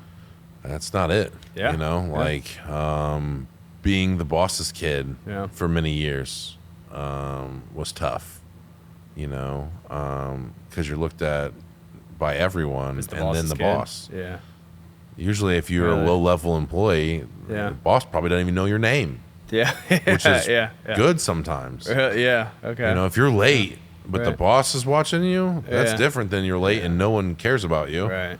Right. You know, and I got, you know, put through the paces and things like that. Yeah. And you know, it definitely, I saw good things and I saw bad things, and I saw some people they put more expectations on the people that weren't as good and less expectations on the people that were good, because they want to keep the good people and raise Yeah. the people up from the bottom, and that's not always what you do. Yeah. You know, you got to push people, you know, to Right. do better. Yeah. Yeah. You know, that's did- fine if you didn't win it every week, whatever. Right. That's fine that you didn't win it. Yeah. But then, with the difference between me and you, I would go to the person giving or whoever makes that fucking decision and go, I understand. I am Yeah. not mad that I Right. did not get it. Right. Next week, I'm going to get it. Yeah. Tell me the surefire way to get it. Yeah. And they probably wouldn't give it to you the next week. Right. And you're like, I'm again not mad. What did I fail at? And how did anybody do better than me? And how am I going to get it the next week? Yeah. And every single week I would have rode those sons of bitches Really? until they felt so bad they'd had to give it to me, because I'd Yeah. I'd have killed myself. Yeah. You know, I'd have killed myself to get Right. it. Really. Yeah. Yeah. You know, like that's the way it was when I was working in tables. I was a server for a lot of my life. You know, and it was like, how do I become the most successful and give people the best experience and Right. make the most money Right. and get the leeway too, you know? Yeah. What if I wanted to go take a smoke break in the middle of the Right. rush session like the Right. good people were doing and all Yeah. that stuff? And then I just did that. Yeah. And to the point where there was no question. Yeah. If I wasn't busy, I was a dishwasher. If I wasn't been the dishwasher, I would go cook food. I don't care. Yeah. Yeah. I don't care. Right. You know, I just outwork everybody until Right. I got the notoriety, I got the money and all that stuff, and I worked my way through restaurant Yeah. and go to the next one. Right. That would Right. be the difference between me and you, is that I wouldn't have let that slide that long. Yeah. Really. You know, Really. that quiet persistence Yeah. is not always the most Yeah. effective Right. way to do things. Yeah. Now, how has that helped you? And I know when you started the company, you were one of the best salesmen. in it. Yeah. How did that help you there? Um, Do you go to clients More- and say, more- why didn't you buy from me? oh yeah, I could stand on people's chat. I mean, like, I knew the product that we had. I knew what we were selling. I knew how fast we were. I knew how good we were doing. I knew what else was out there that was bad. Right. And basically, I would go take all that stuff and be like, I've made it affordable. Yeah. I'm making it timely. Yeah. I'm making sure you have quality. Right. I have longevity. Right. I'm friendly. Yeah. Give me a good excuse why you won't buy from me. Yeah. Because it's got to be those things. Right. Right. It's money or product or timeliness or Yeah. me or whatever. Right. It's something. Right. Tell me. And Yeah. I'll make sure going to the next house that I do even a better job on the last thing that I didn't get. Right. And that's really good about the sales because you get instant feedback every time. If you're not asking those people, well, I know that I'm leaving and you're definitely not going to buy from me. What could I have done? And they'll probably give you like the soft no thing. Like they'll be Yeah. like, well, we're just not ready. Yeah. No, I get that. But let's say you were ready or whatever. Like, why wouldn't you buy from me? Right. Like, if you're not ready, if I gave you 3 months, Yeah. I just don't. That's not the reason. Why aren't you buying? Right. Right. No. We're going to be doing it next year because you'll have more money next year. Let me push out the payments 2 years then. Yeah. Knowing that we can't do that. Right. Get the real reason. Yeah. We just think we can get it cheaper. Or Yeah. we think that, like we want to get 7 more estimates or, Right. Right. we're not going to be here much longer Right. or whatever. There's be a whole bunch of different things. Yep. Get the real thing and then focus on that in the next house and cover all your past spaces and then do a better job in the next house doing Yeah. that stuff. Yeah. And that's the way you get truly better as a sales rep. Is finding that out, not being a dick, not pressuring people, none of that Right. stuff. Finding out the reason, the true reasons, the Right. true objections they didn't buy, Yeah. and doing a better job at the next house. Right. So would you suggest going back and looking at all my lost leads and calling them, or try to do it? I wouldn't right leave there the at house. door? Just do it from now on. Just do it. Yeah. Okay. Just do it from now So on. don't pester them. Don't call them back. Like, dude, what the hell? Well, I mean, you're just not there to gauge their body language, Yeah. their Yeah. mood, Right. how much attention they've lost. Probably 90% of whatever you told them in the house, right? Yeah. Yeah. Right. You do when you leave. Once you leave. Yeah. Yeah. Right? Yeah, You don't know their absolutely. dog's name anymore. Right. After a week, Right. you don't Yeah. remember. You might Yeah. remember they have a dog. Right. 1% of that equation. You don't remember what they did for a living after a month. Right. You have no idea. Yeah. Do you think they remember, like, the composition of the shingles, Right. Right. or the exact lifetime of the year of the proration starts for the shingles, Right. or where the hell you're even buying them? Right. They have no idea. Yeah. What They do they forget it. remember? Yeah. What do they remember? Whatever was right there. Price. Yeah. Price. That's yeah. it. That's all they remember. Yeah. You call them back now, That's all I remember is that's price. all they yeah. remember is price. Yeah. Yeah. They don't remember. Yeah. They probably don't remember your name. Right. Yeah. They remember the price. Right. The only Right. thing they cared about, because it usually comes down to money. Yeah. Yeah. Most So cases. I did a really good job of making sure that I would cover the bases every single time Yeah. and constantly improve. If something's not working, if I went a whole day without a sale, Yeah. there was a reason for Yeah. that. Really. My outfit wasn't good. Yeah. My introduction wasn't good. Yeah. My product knowledge wasn't good. My making it make sense financially wasn't good. Right. My demonstration wasn't good. My clothes wasn't good. Rapport, whatever it is. Yeah. Yeah. Something wasn't good. So one day there's a point in time in your career you're making a sale day. Oh my God. Yeah. Yeah. Okay. You have to remember, I was making $30K a month. Right. Yeah. I made more as a sales rep than I'll ever make as an owner. Really. Yeah. Wow. Wow. Yeah. Huh. Yeah. I mean, hat tricks were Right. no problem. Yeah. Doing 3 a day was a good day. Yeah. Wow. Wow. Having a hat trick every month was a necessity. Yeah. How many opportunities did you need to get that one sale? One opportunity? Two? That's what, depends. Yeah. Just depends. I was lucky enough to sell every day because I had 3 leads a day. Again, the call room, the canvassing, all that stuff that they did. Yeah. They did set up enough opportunities most of the time. Yeah. I ended up quitting because the opportunities were lessened and they weren't doing a good job on the back end and the Yeah. front end and all that other stuff. And Right. so we were getting a lot of people that didn't even know they were going to show up, or Yeah. you know, Yeah. it was bad towards the end, Right. and so they were floundering a whole bunch. Yeah. Bankruptcy, literally Right. 6 months after I Right. left. So, Wow. but again, like it was no problem. You know, it was no problem. Yeah. So But- you know me, I have like almost zero sales background. Yeah. I have a lot of service background. Like I know what people want to be served, how to serve them right. But yeah, as far as sales, I don't really have it. What was the biggest advice you'd give someone like me stepping into that sales field, especially as the primary sales guy?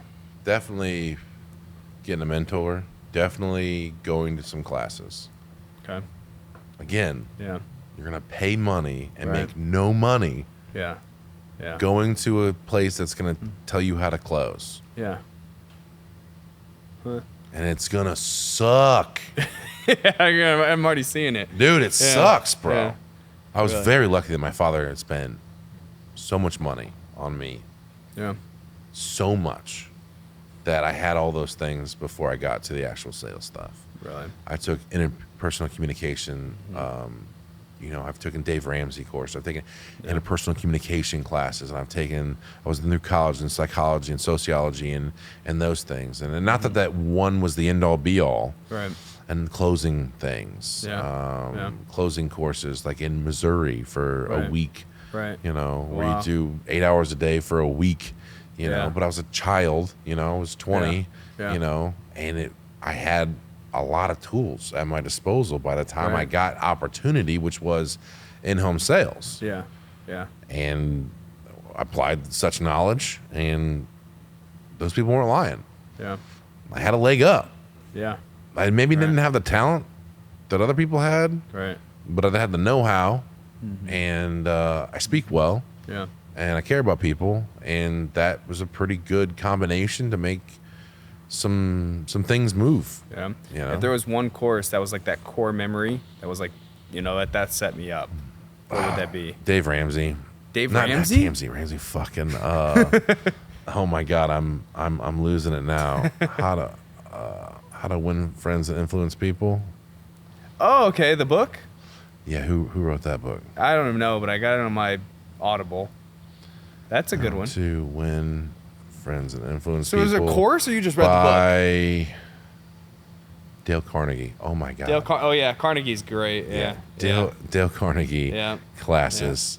They're here in Fort Wayne. You can take them. Really? I taught them for a minute, and Dale Carnegie. It was.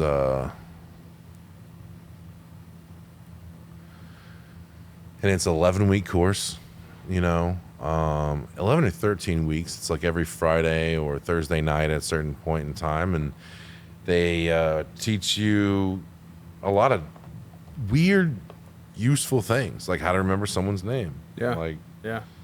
you make a game in your head about their name. You make a Yeah. story. Yeah. Seabron, you Yeah. know. Yeah. The C is brown Yeah. when I see Seabron. Yeah. And you're like, Yeah. Seabron. You Yeah. just always in the head. It's Right. like always there. Yeah. Yeah. I had a dude, Aaron Prickaski or something like that. Okay. And I'll never forget his name because he was like, I'm Aaron and there's a prick in my ASCII. And I'm like, Yeah. what the fuck was that? Always will remember it. Yeah. You know? You just, that was super helpful. Yeah. To the point where it's so in depth Yeah. about how to give people compliments. And just a free class on that right now. Yeah. Yeah. If I come through the office, you've had a long day, you've sold some leads, and I just go, Sabron, yeah, bud. Good job, buddy. Yeah. And I walk away. One of two things. One, you're going to be like, okay, cool. He's happy. But you don't know why I said that. Right. It might go the other way, but like, is he being a dick right now? Did I Yeah. not, since I didn't close Yeah. all my deals? Like, is he being Right. like, good job wasting my money? Or Right. like the mind keeps on going. Yeah. It's like when girls do those slights to people, like, Right. I wouldn't wear that dress, but that Yeah. dress looks great on you. Or like something like Right. that. Like it's a weird compliment that people Yeah. infer differently. So if you walk through the office and you tell everyone, great job this week, Yeah. Did I do bad last week? How you should do it is put context in there. Seabron, great job this week, buddy.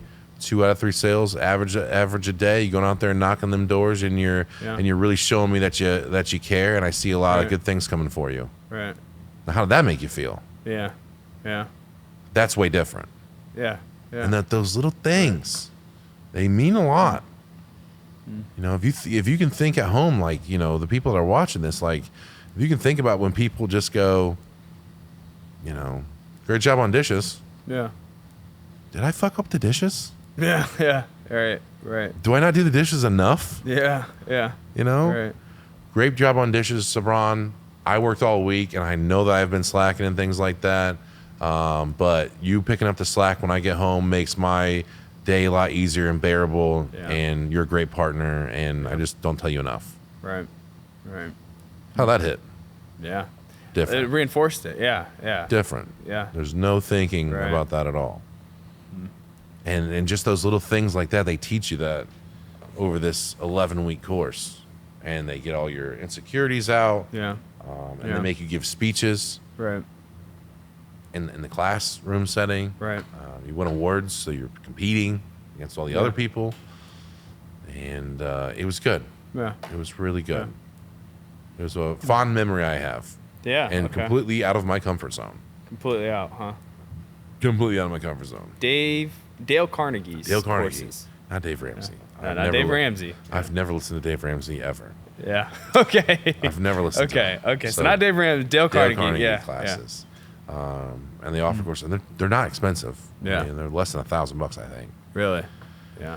And there's interpersonal communications 1 and 2, and there's leadership, and there's, you know, all these different things, Right. and you read the book, and Yeah. you practice those things.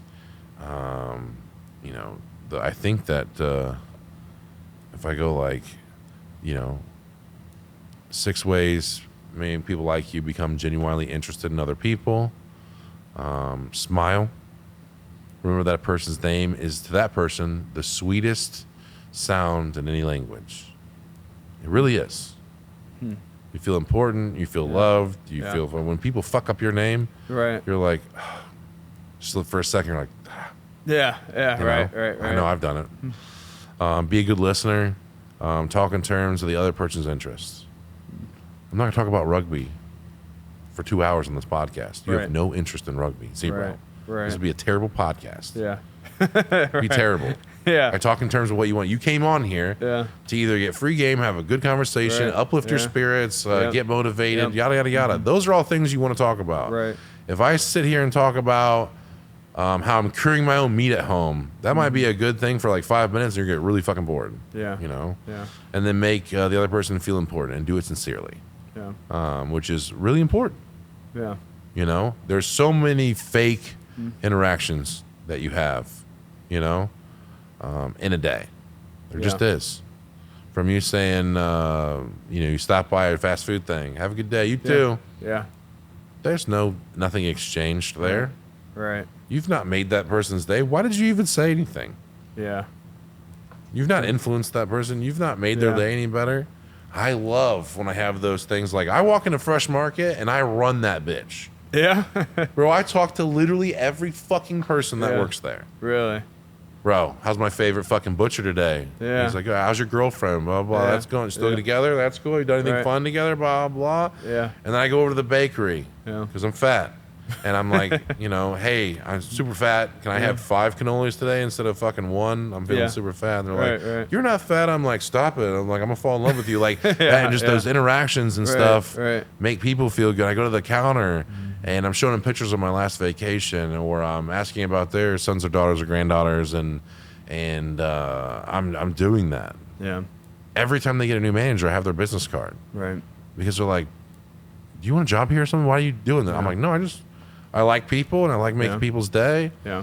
You know, I like doing that. That's a Right. genuine thing that I like doing, Yeah. that I'm really good at doing. Yeah. And so I'm going to do that. Okay. Okay. And it costs me nothing. It costs me nothing. Yeah. And I'm really good at self-deprecating. That helps too. It's funny. Self-deprecating. Just be fat, hairy, Yeah. giant fucking man. Right. You know. Okay. So I mean that helps a lot to like break the ice with those people. Right. Okay. Be like, hey, I'm looking for lean cuts of meat. I know it doesn't fucking seem Dude, you're like trimming up. What do you mean? know, I'm fucking strong. The gym's I've been coming, doing. yeah. I can do 185 20 times now Sheesh. on bench. So I feel All like right. it's coming along. Hell yeah. When I get to rep 225 20 times, that's when I know that I'm hitting my weightlifting goals. Okay. And then I'll go on to like more just to start doing some crunches, fat ass. You know, like Okay, then start getting those abs in. Yeah. I want to get at least if I'm gonna be fat, I want to be a strong fat person. Okay. Right. And then we'll big for a reason. Yeah, big for a reason. Yeah. Like I'm the dude you call when you need to fucking move a couch. Right. Like, I'm the Yeah. dude. Yeah. The dude, your other canvassers can call when another canvassing team's stiffing them up. I mean, you get those guys. I don't know if you've ever seen that. I've had some guys call me on the clock, like this other canvassing guys, like a bunch of guys in a truck just pulled up on me, started questioning me. I feel really uncomfortable. And it's like, We've never had that. really? No. Yeah. Dude, No. there's some. I mean, I don't get the most like aggressive guys, you know, that have been in the positions before. So it's like, there's been some situations where they've been like, I went to a different block, and I'm like, I don't blame you. Yeah. So me, I'm super passive. So if I get approached like that by other people stopping, actually, if I see another canvasser, I'll stop them and coach them up. Like, dude, you're doing a great job. Like, it's tough out here. It's tough out. Keep going. You know what I mean? We're brothers. You know what I mean? You're selling your product, I'm selling my product, but like, I know the feeling. Actually, I saw a canvasser. I think he was selling roofs. He was in my neighborhood, and I'm not gonna lie, I stopped for like 5 minutes and was just waiting. He was at the door. He was doing a hard sell, and I was like, I want to talk to this guy. Like, I want to talk to him bad. And ended up, I was like, I got to finish our route. So I didn't talk to him, but I was still looking down the block over my shoulder, like, when's he gonna leave that door? I want to like turn back and like be like, dude, what's up? Yeah. Like, You either making a connection, maybe he's looking for a way out, and you can offer him a thing, or get coached up yourself, or whatever. Yeah, exactly. I mean, like all that stuff is fun, you know. Yep. For a while, when I was needing roofers or canvassers or window people or whatever, I would just stop at job sites. Yeah. People are on ladders, so I would just go there and be like, yeah. "Who are you guys?" Yeah, what you doing? Yeah. They're like, "We're window guys." I'm like, "Cool. You guys getting treated right?" Yeah. Yep. All right. You ever look for opportunity? Here's my card. Yeah. Yeah. No harm, no foul. Right. Yeah. Exactly. That's it. I've had a few of those. Yeah, where you pull up. What are you guys doing? What do you do? You got a card? You know, I'd love to have you come out sometime. Sub job. Yeah. Yeah. Huh. Yeah, I mean, that's how we learned. Free. You know, I called like every company in town that was in the niches we were in. It was like, do you guys sub? Let's go have coffee. You know, just want to hear what you have to say. See if it'd make a good fit. Every person I stopped, I'd be like, what's up? You guys do sub work? You know, and I think that's how it starts is, like I said, building those networks. I mean, I got people I can call on, and I've only sat down with them a few times, but we have a genuine love for each other. Yeah. And it's just from trying to build that connection. And I think this industry talks, in my opinion. Everyone kind of knows everybody. And Not me. No? Nope. Well, it seems like the people I talk to, they kind of know a little bit about everybody. They might know about me, Right, yeah. but you can't concern yourself with other people. Yeah. And keeping up with the ins and Yeah. outs. I mean, I see the news Right. articles when they make the news and stuff like that. Yeah. But I don't have any idea. People are like, well, how are they doing? I'm like, no idea. Right, Oh, yeah. they're still in business, so that's Yeah, cool. Yeah. I don't know. Really? You know, Yeah. I don't know. Maybe that's shit's going well. Right. Yeah. I think I know people from just that initial curiosity of like, how do I get into this market? You know, and just sitting down with them. And beyond that, yeah, I don't listen to too much of the rumors unless they make it onto like my case or something. Correct. You know, everybody posts that. You see it on Facebook. You know? Correct. So, but that's about it as far as like the talk around town. But when I seem to talk to people, a lot of them have a lot to say about other people. Yeah, people are pretty egotistical in this game. Yeah. They want to tell you everything about themselves. Right. Yeah. But it's usually part of it. You know? Yeah. Like They're the best installer. They're Oh the yeah, best. we're the best Yeah, painters, installers, roofers. Yeah, We have the best yep. product. We have the Right, best yep. fucking everything. Yeah. That's Yep. awesome. Right. No one's gonna be like, well, our product's mid-level and our service is Right. decent at best, Right, and right. you know our salespeople they Yeah. suck, but Yeah. you know, but I'm the best. Right, You know? right. No one ever says that. They're always like, we have the best everything. Really? See, and I think I'm different in that way. I know I'm not the best sales guy. Mm-hmm. You know, I know our sales process isn't perfect, but I'm striving for that. Yeah. You know, and I like to be a sponge to try to figure out like how do I close at 50%? How do I close at 80%? Like, what the hell? To me, that's a myth. I'm Yeah. like, he's fucking lying. He's fucking lying. But I don't know. I gotta find out myself. You know, I would say I pride myself on our process because we do try to make it look like McDonald's. You know, we want the burger to look the same for every single customer. But the sales process is probably the same burger, but it's a shitty burger. Yeah. You know, it's a shitty burger. 40% of the time, they eat it. You know. Yeah. The other times, You'll get it. Yeah. You'll get it. Get the reps in and stuff Yeah. like that. When you Yeah. go to 500 houses, then it'll be Yeah. second nature to you. You've Really? done 100 Yeah. houses so far. Right. When you get Yeah. to 500, it'll be Yeah. second nature. Okay. You'll find out stuff, and we can do more podcasts and stuff like Yeah. that in the future Yeah. and stuff. Yep. Anything you want to leave on? Let's leave it on. I've been curious. Perfect steel. Is that just you just pulled out your ass? Like, Yeah, we had some libations one night, and me and two other guys, and we just sat around and spitballed names, and like, you know, there's no steel, you know, per se in the roof, you know. Really? Like the roofs aren't made of steel? they're not steel, right? They're galvanized. They're a mix of metals, you know, Yeah, and stuff yeah. like that. You know, stainless steel is steel. You know, Yeah, iron is steel. You know, like right. it's not the same thing. But like, you guys sell them tin roofs or steel roofs or Right, whatever, and so right. I'm like, that'd be some kind of notoriety. People looking for Yeah. metal, steel roofs or Yeah. whatever, and then.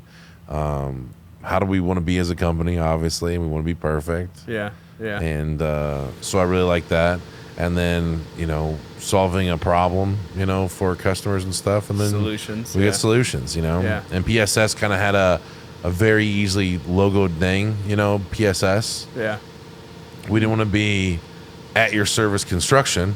Well, Yeah. that's hard to break down or put that many letters on a shirt. Right. Yeah. Yeah. You know, Yeah. so we wanted to keep it kind of simple Yeah. and effective for outreach. Yeah. If I would change anything, I'd make it more of like free quote construction or something like that. I would Yeah, get like really? whatever people would type into Google, Right. that's what I would change my company Really. to be at. Yeah. You know, I don't know. I just think that Yeah. I think that would be not a fun name. Yeah. You know, hard to create a brand around that, but Right. for marketing, it'd be. Yeah. You get all kinds of Hey, thanks for call-ins. contacting Yeah. Free Quote Construction. Yeah. What do you guys? Oh, okay, I bet you guys do construction in free Yeah. quotes. Yeah. Yeah. All you need to know is in right. the name. Right. Exactly. You know, Faze Construction. Yeah. Yeah. Do you guys build pools? Yeah. People ask if we're a gaming squad. You know? Yeah. Yeah. They don't know. Yeah, the Faze Yeah. stuff is a gaming, you know, Yeah. group.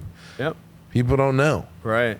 Right. You know, people might get a little bit of a Sounds kind of inclination. interesting, but that's yeah. It sounds interesting, but it tells you nothing Tells you about nothing. whatever. Yeah. Is your last Yeah. name Faze? No. Like no, it's Yeah, like yeah. it's Right. like, but Perfect Steel Solutions. It's like all right, they do some kind of metal house stuff. really good. Yeah. You know. Yeah. And it's like all right, well that's somewhat of a name and something to strive for as a brand Yeah. and something to get behind. It looks Yeah. sharp.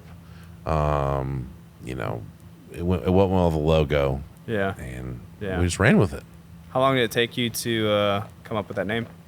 15 minutes, probably. 15 minutes? 15 minutes. Nice. Okay. Don't be mad if you see a free quote construction coming Yeah. out. I mean, people do. You start a bunch of funnels Yeah. on marketing Yeah.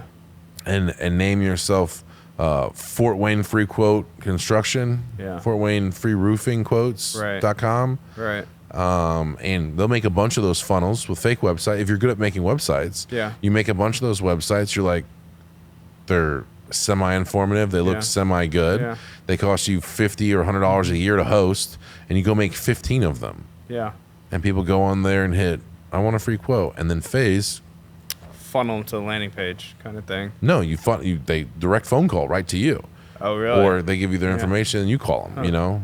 Hey, you applied for a free quote from Yeah. Free Quote Construction, or this is, Yeah. Faze, partnered with freequoteconstruction.com. Right. There's a bunch of people that do that. I don't do that. You never 'cause done that? I think that would be too confusing for me to balance all those things Yeah. and funnels and stuff like Right. that, and make sure Right. people are getting serviced and not, Yeah. have 10 bad, reviewed sites. And Right. Right. we're doing fine. The way it Yeah. goes right now, we're doing Yeah. fine. But there is people So that. one site is what you have. and that's Well, we it. have a Google business site, and then we have the regular Perfect Steel site. So, Okay. Okay. and it's probably only because I don't know how to kill off the Google site. Yeah. Yeah. But it's fine. Yeah.